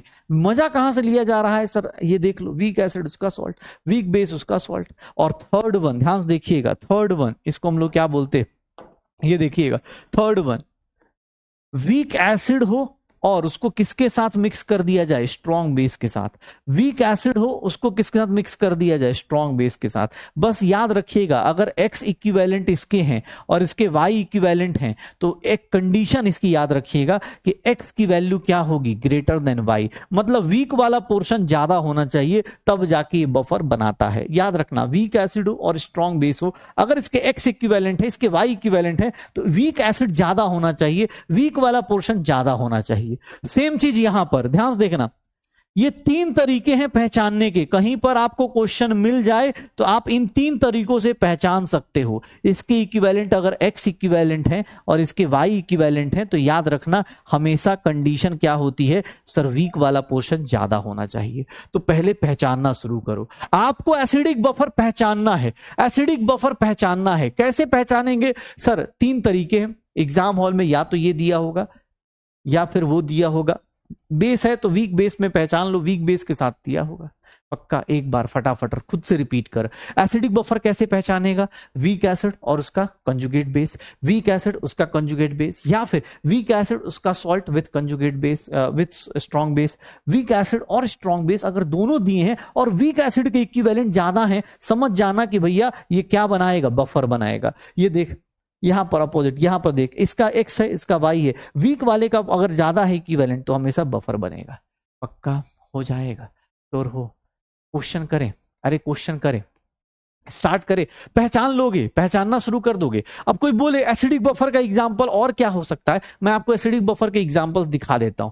वीक एसिड पहचानने का अगर आपको लगता है तो एसिडिक बफर के कुछ एग्जांपल्स मैं आपको दिखा देता हूं। ये देखिए, ये तो इसकी जरूरत नहीं, ये देखो एसिडिक बफर। सर ये वीक एसिड है, इसका सॉल्ट है, वीक एसिड है उसका सॉल्ट है, वीक एसिड है उसका सॉल्ट है, वीक एसिड है उसका सॉल्ट है, वीक एसिड है उसका सॉल्ट है, वीक एसिड है इसका सॉल्ट है। ब्लड के अंदर, हमारे ब्लड के अंदर, ह्यूमन ब्लड के अंदर यही मिलता है। ह्यूमन ब्लड के अंदर देखोगे तो यही मिलता है। कौन सा? ये कार्बोनिक एसिड और उसका क्या मिल जाता है? सर ये मिल जाता है, ये हमारा बफर होता है ब्लड के अंदर। ये थैलिक एसिड कुछ एसिड का, ये देख ले। पक्का एग्जांपल्स ऑफ एसिडिक बफर जिसको पहचानने में दिक्कत आती है अगर आप वीक एसिड, तो ये एग्जांपल्स याद रखना। धीरे धीरे आपको जैसे जैसे आगे बढ़ते जाओगे, 12th में आओगे, सब वीक एसिड स्ट्रॉन्ग एसिड पता चल जाता है, फॉस्फोरस बोरॉन सब पता चल जाएगा, आप कर लोगे, हो जाएगा, श्योर हो। कार्बन का एसिड, ऑब्वियसली कार्बन का एसिड वीक होता है, कोई भी ऑर्गेनिक एसिड है वीक एसिड होता है। ऑर्गेनिक वाला एसिड, कार्बन वाला एसिड हमेशा क्या होता है, वीक एसिड होता है। ये एग्जांपल्स अभी रटना है भाई, मैं तो नहीं बोलूंगा रटने के लिए, आप बेटर है कि आप आराम से देख लेना।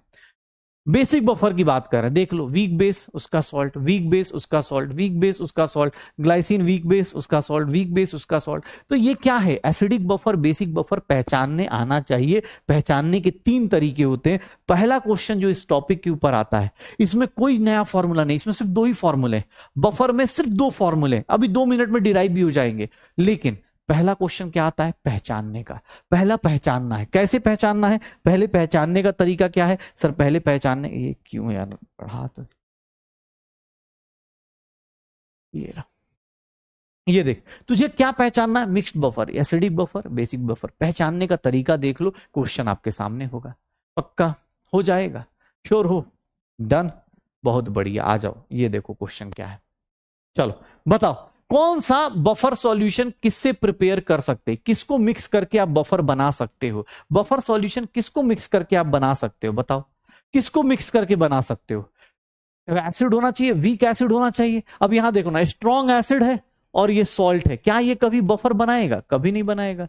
स्ट्रॉन्ग एसिड है और ये बफर सॉल्ट है, कभी बफर बनाएगा क्या। ये देखना, वीक एसिड है और यहां सॉल्ट है, सर इसका सॉल्ट नहीं है, किसी और का सॉल्ट है, तो ये भी बफर नहीं होगा। यहां वीक बेस है और ये वीक बेस है, वीक बेस और वीक बेस कभी बफर बनाएगा क्या, नहीं। वीक बेस के साथ क्या होना चाहिए, स्ट्रॉन्ग एसिड। ये देखो, दिस एंड दिस क्या बना देगा, बफर बना देगा। क्या बना देगा सर, बेस और बेस थोड़ी ना बफर बनाते हैं, बेस और बेस थोड़ी ना बफर बनाते हैं, बेस और बेस बफर नहीं बनाते, बेस और बेस बफर नहीं बनाते, ठीक है, डन हो जाएगा। अरे ठीक है ना भाई, कौन सा इतना गलती के ऊपर क्यों वो रहते हो, ठीक है ना, जिसको ज्यादा दिक्कत होगी कोई दिक्कत नहीं।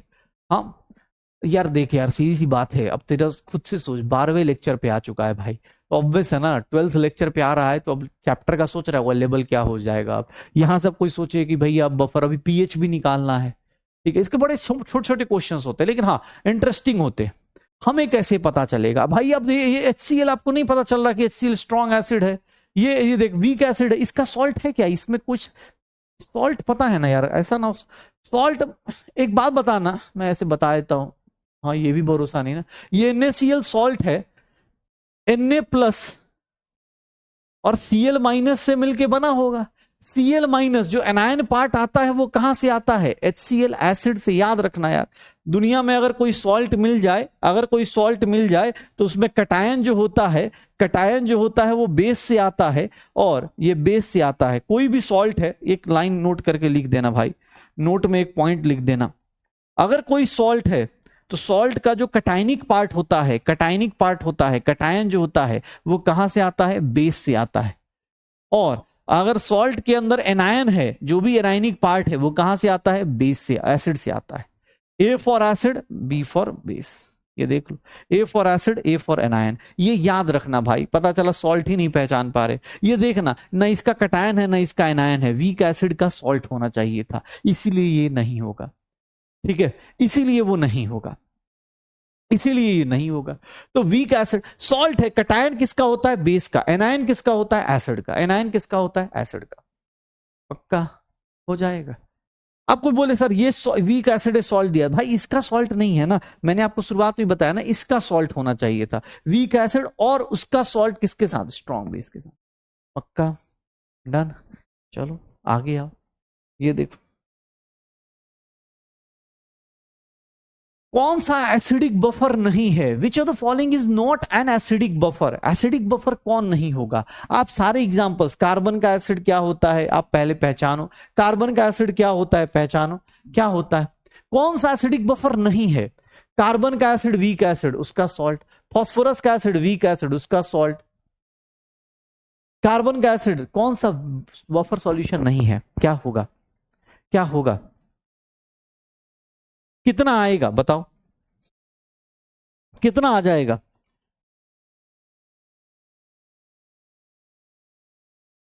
क्या हो जाएगा?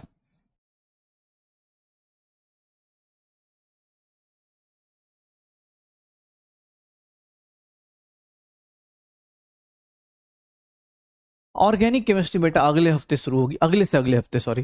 तो अगर आप चाहें तो वहां से भी फिर से स्टार्ट कर सकते हैं भाई, फिर अब टाइम मत वेस्ट करना, क्योंकि सच बता रहा हूं अगले हफ्ते इसका और अपर लेवल चला जाएगा। क्या आंसर आया? कौन एसिड? ये वीक एसिड है, इसका सॉल्ट है, वीक एसिड है सॉल्ट है, ये वीक एसिड इसका सॉल्ट है। ये क्या होता है? क्लोरीन का ऑक्सीडेशन नंबर +7, यहां +7 देख लो, स्ट्रॉन्ग एसिड है और ये क्या है? उसका सॉल्ट है। स्ट्रॉन्ग एसिड का सॉल्ट क्या होगा? बफर नहीं बनाता। क्यों? क्योंकि सर स्ट्रॉन्ग एसिड कैसे पता चला? याद करो रेडॉक्स में पढ़ा भी था कि सर जिसका जिसका ऑक्सीडेशन नंबर हाई होता है, जिसका ऑक्सीडेशन नंबर हाई होगा उसका क्या हो जाएगा? एसिडिक पावर भी क्या हो जाएगी? ज्यादा हो जाएगी। एसिडिक पावर भी क्या हो जाएगी? ज्यादा हो जाएगी। डाइल्यूट करते हैं किसी बफर सॉल्यूशन को, अगर बफर सॉल्यूशन को डाइल्यूट करेंगे पीएच क्या होगा? बफर सॉल्यूशन की डाइल्यूशन पे पीएच क्या होगा?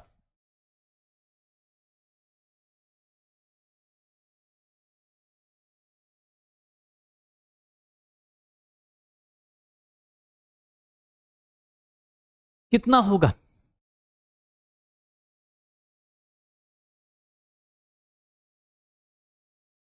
कितना हो जाएगा?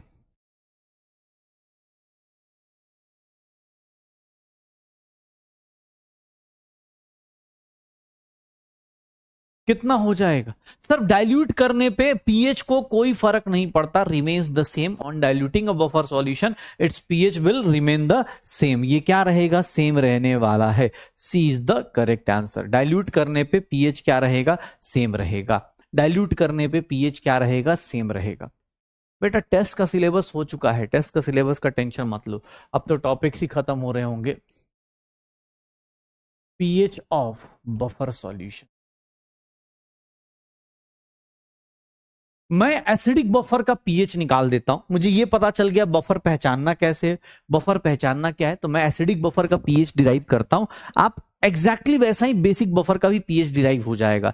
हम एक का करते दूसरे का अपने आप भाई अंडरस्टूड होगा। एसिडिक का कर लेंगे तो बेसिक ऐसे ही निकल जाएगा। तो बफर का सिंपल पीएच कैलकुलेशन कैसे करते हैं? जैसे मैं एसिडिक बफर लेता हूं, मैं एसिडिक बफर के लिए डिराइव कर रहा हूं। एसिडिक बफर सॉल्यूशन अगर हम ले रहे, एसिडिक बफर का मतलब क्या होगा? ये वीक एसिड है, ये वीक एसिड है, ये देखना यही होगा। ये वीक एसिड, ये वीक एसिड और ये उसका क्या है? कंजुगेट बेस, यही है शायद। अगर एसिड और कंजुगेट बेस है तो इसको क्या बोलेंगे? बफर बोलेंगे। ये देखना अपने पास, अगर मैं इसका के लिखूं तो के की वैल्यू क्या लिखूंगा? H+/A- डिवाइडेड बाई HA, यही लिखा जाएगा। कितने लोग ऐसे हैं जो H+ को ऐसे भी लिख सकते हैं? K × HA divided by A-। अच्छा A- जो है कंजुगेट बेस, अगर डायरेक्ट दिया है तो ठीक है, नहीं तो किसी सॉल्ट के साथ भी हो सकता है ना, किसी सॉल्ट के साथ भी हो सकता है। ठीक है, ध्यान से देखना अपने पास। अब मैं एक काम करता हूं, अगर मैं इसमें लॉग लगा दूं, अगर मैं यहां लॉग लगा दूं तो ये क्या हो जाएगा? Log H+ log K+ log, ये HA को क्या लिख दूं? एसिड लिख दूं। और ये क्या है? उसका कंजुगेट बेस, या फिर क्या बोल दूं कि सॉल्ट वाला जो पार्ट होगा। देख लो ऐसे लिख सकता हूं, लॉग लगा दिया ऐसे। देख लो acid log K into this log acid by salt. Derive करना है 2 सेकंड लगते। निगेटिव ले लो, taking negative both side, negative both sides ले लो, दोनों साइड निगेटिव लगा दो, दोनों साइड निगेटिव लगा दो। Negative log H+ is equals to minus log Ka, minus log Ka minus log acid upon acid upon acid ही है ना, सॉल्ट, या फिर कंजुगेट बेस, कुछ भी बोल दो, सॉल्ट बोल दो या कंजुगेट बेस बोल दो। ये देखना अपने पास, माइनस लॉग H+ को क्या बोला जाता है? माइनस लॉग H+ को क्या बोला जाता है? पीएच बोला जाता है। माइनस लॉग के को क्या बोल देंगे? पीके बोल देंगे क्या? और माइनस लॉग एसिड अपॉन क्या लगा देंगे? सॉल्ट बोल दो या फिर कंजुगेट बेस बोल दो, दोनों सेम ही बात हो गई। ठीक है, A- है, किसी के साथ रिएक्ट कर गया तो सॉल्ट बना लेगा। कितने लोग ऐसे हैं देखना, लॉग 1/x को माइनस लॉग एक्स लिख सकते हैं या उल्टा भी लिख सकते हैं क्या? उल्टा लिख सकते हैं, log 1/x को माइनस लॉग एक्स या माइनस लॉग एक्स को log 1/x लिख सकते हैं। कितने लोग ऐसे हैं? हो जाएगा। फाइनल फॉर्मूला मैं आपके सामने लिख रहा हूं, इसी को याद रखिएगा। ये देख लीजिएगा log, ये देखना सॉल्ट या फिर कंजुगेट बेस अपोजिट कर दिया, क्योंकि इससे मुझे थोड़ा फॉर्मूला याद करना आसान रहेगा। ये देख लेना, पीएच ऑफ एसिडिक बफर। अगर एसिडिक बफर का पीएच निकालना है तो कुछ नहीं, पीके वीक एसिड का पीके होगा, लॉग सॉल्ट अपॉन या कंजुगेट बेस का कॉन्सेंट्रेशन अपॉन क्या लिख देंगे, एसिड लिख देंगे कंजुगेट बेस का। अब ये यहां से यहां कैसे आए, इसके लिए एक बेसिक मैथ का सीक्वेंस होता है कि माइनस लॉग एक्स को 1/x भी लिखा जा सकता है। तो ये मेरा पीएच होगा किसका, एसिडिक बफर का। ये किसके लिए, एसिडिक बफर के लिए हम लोग ऐसे पीएच निकालते हैं। बस इस चैप्टर में, इस टॉपिक में एक ही फॉर्मूला, ये एक ही फॉर्मूला है, acidic buffer solution, acidic buffer solution, ठीक है, एसिडिक बफर सॉल्यूशन। ये देखना सिमिलरली अगर मैं अब ऐसे करके बेसिक का भी निकालूं तो बेसिक के केस में, चलो एक काम करो, तुम पहले से गेस करो, similarly for basic buffer similarly for basic buffer solution, basic buffer solution के लिए क्या चेंज आएगा, खुद से सोचो। बेसिक बफर में पीएच निकालेंगे या पीओएच निकालेंगे? अगर एसिडिक पता है तो सर बेसिक के केस में पीएच आता है या पीओएच आता है, पीओएच। सर यहां पर वीक बेस होगा तो यहां के के बदले क्या आ जाएगा, के बी। यहां पर लॉग, सर सब कुछ सिमिलर सा होगा, यहां पर सॉल्ट या फिर हम क्या बोलेंगे, कंजुगेट एसिड, और यहां पर क्या बोल दिया जाएगा, बेस। तो सर बेसिक बफर के लिए अगर फॉर्मूला लगाना चाहते हो देख लो, सर एसिडिक बफर का डिराइव कर लिया तो बेसिक बफर उसके बगल में ऐसे ही निकल जाएगा, ऐसे ही निकल जाएगा, ऐसे ही आ जाएगा। सर बेसिक बफर का पीएच पीओएच निकाल दो, हो जाएगा। सर बेसिक बफर में डायरेक्ट, बार बार बोल रहा हूं, बार बार इसलिए बोला था मोटी किताब लेके रखना। मोटी किताब किस लिए, बेसिक बफर के केस में, बेस के केस में भैया पीएच डायरेक्ट नहीं निकलता, बेस के केस में पीओएच निकलता है। हो जाएगा, हो जाएगा, श्योर हो। तो एसिडिक बफर हो गया, उसका बेसिक बफर हो गया, दोनों का फॉर्मूला निकालना। अच्छा कोई बोले कि सर याद करो, मैंने बफर का क्या बताया था, बफर का क्या बताया था डेफिनेशन। बफर सॉल्यूशन एक ऐसा सॉल्यूशन है जो अपने पीएच को जल्दी चेंज नहीं करता। क्यों नहीं चेंज करता, उसका रीजन दिखेगा। ये लॉग जो होता है ना, मैथ्स का एक ऐसा लॉग, ऐसा टर्म होता है, लॉग ऐसा फंक्शन होता है मैथ्स का जो बहुत बड़ा शॉक एब्जॉर्बर होता है। कैसे शॉक एब्जॉर्बर कैसे है, मान लो तुमने सॉल्ट की कॉन्सेंट्रेशन ना 10 टाइम्स कर दी, लॉग में क्या होता है देखना, लॉग की वैल्यू कितनी बड़ी शॉक एब्जॉर्बर होती है, log 1 0। अगर आपने 1 से इसको 10 कर दिया, सर ये वैल्यू 1 से 10 हो गई, इसकी वैल्यू कितने से बढ़ रही है, 1 से। लॉग आपने 100 कर दिया, सर वैल्यू कितनी से बढ़ रही है, 2 से। चेंज देख रहे हो कितना छोटा होता है। तो अगर कहीं मैथमेटिकली लॉग आ जाता है ना, तो ऑब्वियस है बहुत बड़ा शॉक एब्जॉर्बर होता है। अगर आप एसिड बेस कुछ ऐड भी करोगे ना, तो सर इसकी वैल्यू उतनी ज्यादा चेंज नहीं करती। इसीलिए बफर को हम बोलते हैं कि बफर एक ऐसा सॉल्यूशन है, चाहे वो एसिडिक हो चाहे बेसिक हो, उसका पीएच जल्दी चेंज नहीं करता, पीओएच जल्दी चेंज नहीं करता। उसका पीएच या उसका पीओएच क्या होता है, जल्दी चेंज नहीं करता। उसका पीएच या पीओएच वो चेंज नहीं करेगा। अरे देखो, एसिडिक बफर हो गया, बेसिक बफर हो गया, मुझे एसिडिक बफर पहचानने आ गया, मुझे बेसिक बफर पहचानने आ गया। मैं क्या कर रहा हूं, मैं बोला कि इसके अंदर चेंज करोगे, जैसे अभी दिखा भी देता हूं, रुक जाओ 1 मिनट। हो गया डेरिवेशन बेटा, सिर्फ एसिडिक बफर का कर लेते, बेसिक बफर अपने आप हो जाएगा। 1 मिनट ध्यान देखना भाई, जिसको जाना है चले जाओ यार, कोई बात नहीं ना, नहीं समझ में आना है तो मैं तो कल से बोल रहा हूं। अब बेटा ये चैप्टर गया, अगर कोई सोचेगा कि ये इस चैप्टर में फ्रेश स्टार्ट कर ले, बिना पढ़े मंडे को आ जाए, अगले हफ्ते तो मजा आ जाएगा, फिर तो मुझे भी बहुत मजा आएगा। हाँ मतलब बुरा लगे चाहे अच्छा लगे, बाकी जो पढ़ने वाले हैं भाई देख लेना यार, ऐसा ना हो कि मैं रो जाऊं बाद में, ठीक है। पढ़ के आना भाई, नहीं तो दिक्कत हो जाएगी। सुनो सुनो सुनो, ये देख एसिडिक बफर है, चल तुझे फिर से अभी जो पढ़ाया उसी को फिर से एक बार रिवाइज करते हैं। एसिडिक बफर पहचानने का तरीका बता भाई, क्या था पहला तरीका, क्या था, वीक एसिड होना चाहिए, और क्या होना चाहिए, कंजुगेट बेस होना चाहिए। वीक एसिड हो जाए या फिर उसका सॉल्ट हो जाए, किसके साथ, सॉल्ट विथ स्ट्रॉन्ग बेस के साथ। ये देखना सर, वीक एसिड होना चाहिए या फिर स्ट्रॉन्ग बेस होना चाहिए। वीक एसिड के अगर एक्स इक्विवेलेंट है और ये वाई इक्विवेलेंट है तो sir X should be greater than Y होना चाहिए। एसिडिक बफर ऐसे ही पहचानेगा ना, एसिडिक बफर ऐसे ही पहचानेगा। इसका पीएच कितना होगा तो सर अभी जस्ट डिराइव किया, पीकेए प्लस लॉग सॉल्ट या फिर कंजुगेट बेस, सॉल्ट बोलो चाहे कंजुगेट बेस बोलो, और इसको किससे डिवाइड कर दें, एसिड से, इसका पीएच आ गया। यही किया ना, यही किया, ध्यान सुनना अपने पास, यही किया। अरे चल ठीक है, ये देखना अब बेसिक बफर की बात कर रहे हैं तो बेसिक बफर कैसा होगा। देख भाई तेरा क्या चाहिए, हाँ अभी पढ़ाया, खुद ही रिवाइज भी करा रहा हूं मैं। Weak base plus it's conjugate acid, या फिर वीक बेस और उसका क्या ले लिया जाए, उसका सॉल्ट ले लिया जाए, किसके साथ, उसका सॉल्ट ले लिया जाए किसके साथ, स्ट्रॉन्ग एसिड के साथ। या फिर वीक बेस हो और स्ट्रॉन्ग एसिड हो, अगर इसके एक्स इक्विवेलेंट हैं, इसके वाई इक्विवेलेंट हैं, तो याद रखना हमेशा एक्स वाला पोर्शन ज्यादा होना चाहिए, वाई सॉरी वीक वाला पोर्शन ज्यादा होना चाहिए। वीक वाला पोर्शन क्या होना चाहिए, ज्यादा होना चाहिए। बेसिक बफर में पीएच की बदले पीओएच आएगा, ये क्या हो जाएगा, pKb plus log salt upon salt, या फिर यहां पर क्या लिख देंगे, कंजुगेट एसिड अपॉन क्या हो जाएगा, बेस, यही लिखा जाएगा। अब देख तुझे एक जादू दिखाता हूं, जादू क्या है, लॉग का फायदा क्या होने वाला, लॉग का फायदा क्या होगा, ये देखना तुम्हें बताता हूं। ये देखो एसिडिक बफर पहचान लिया, उसका पीएच निकालना सीख लिया, उसका पीओएच निकाल लेंगे, वैल्यूज पुट करेंगे, आंसर आ जाए। बस एक ही फॉर्मूला है इस टॉपिक में, एक ही फॉर्मूला है, बफर में एक ही फॉर्मूला आता है।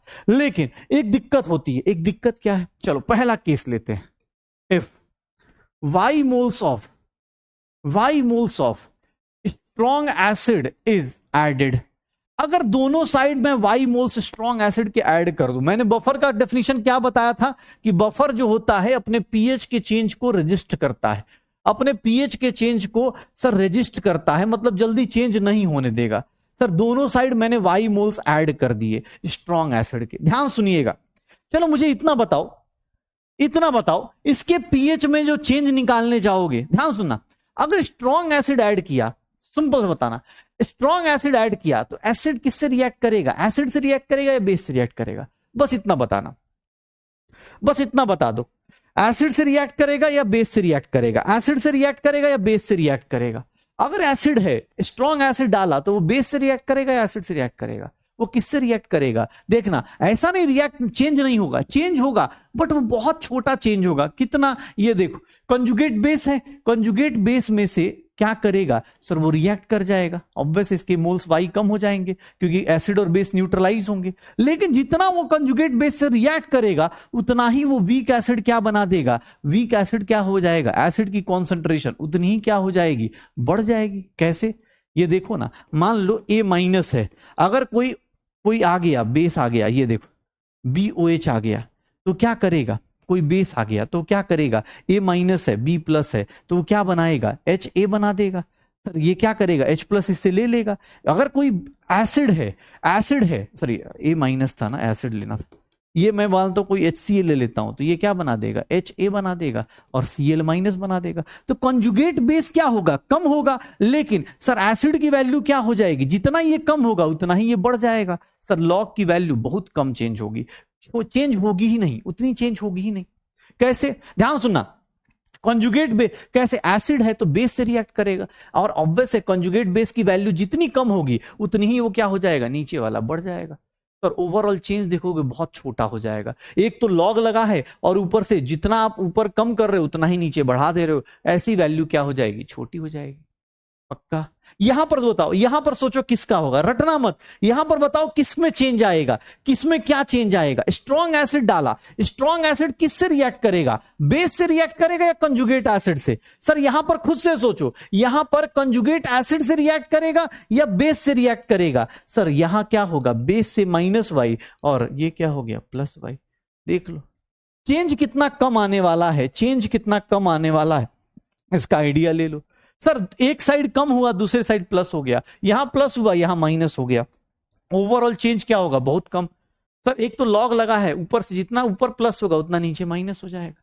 पक्का, तो रटना नहीं है इसको कि आप रट रहे हैं, इसको रटेंगे तो गए आप। एसिड है, एसिड किससे रिएक्ट करेगा? एसिड से रिएक्ट नहीं करेगा, किससे करेगा? बेस से। बेस से जितना वो डिक्रीज करेगा एसिड उतना ही इंक्रीज हो जाएगा। पक्का? हाँ, उतना ही एसिड क्या हो जाएगा? इंक्रीज हो जाएगा। पक्का?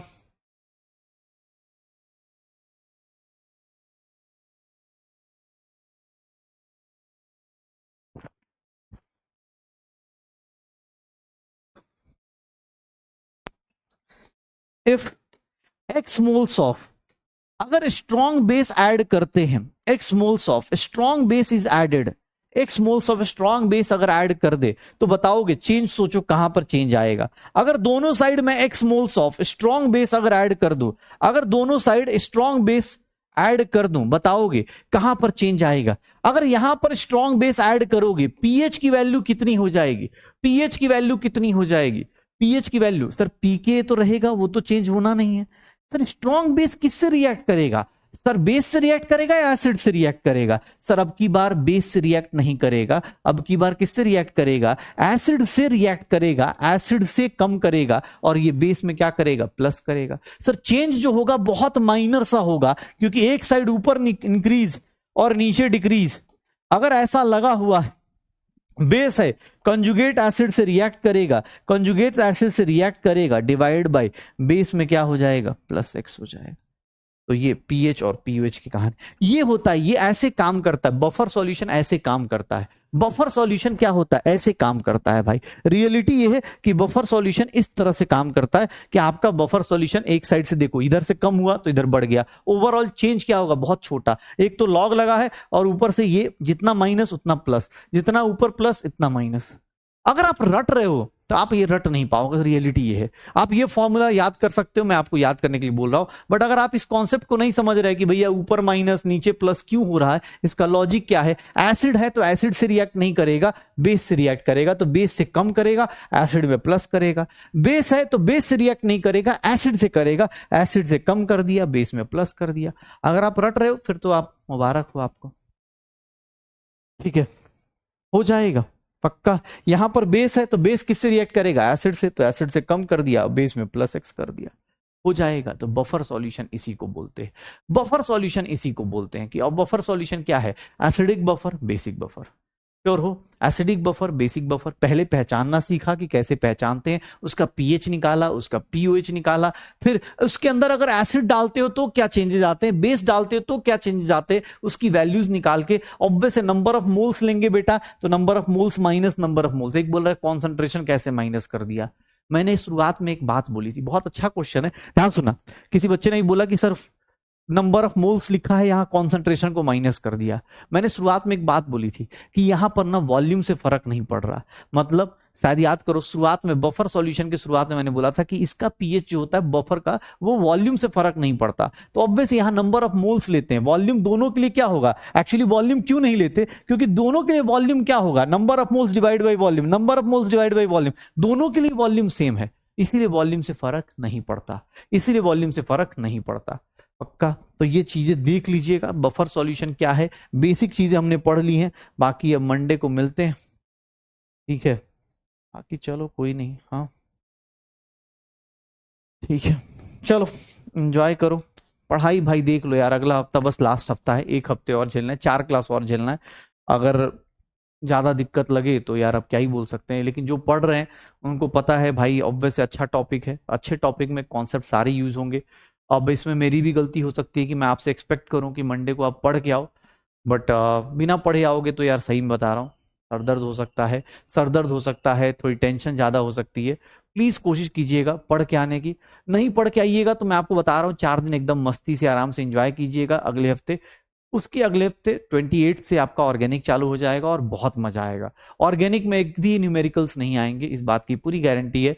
ट्राई कीजिएगा। अगर किसी को लगता हो तो अगले हफ्ते you are not invited, because अगले हफ्ते बच्चा वही कर पाएगा जो इस हफ्ते का या पिछले हफ्ते का रिवाइज करके बैठा हो। तो थोड़ी सी उम्मीद करते हैं और थोड़ा सा मतलब सोच सकते हैं, ठीक है? बाकी तो यार तुम कर ही सकते हो, तुम लिख ही सकते हो कि हाँ सर मतलब रिवाइज करके नहीं आया, ये नहीं आया, बट इससे ना बहुत फर्क पड़ता है। अब जैसे बफर आज हमने समझा, अब अगली क्लास में मैं इसका कैलकुलेशन कराऊंगा, न्यूमेरिकल्स कराऊंगा, अब पता चला सर आप कौन हम कौन, फिर फायदा नहीं होता। एज अ टीचर हमें भी लगता है क्यों पढ़ा रहे हैं, बेटर निपटा देते, ऐसे ही जल्दी जल्दी निपटा देते हैं, क्या करना है।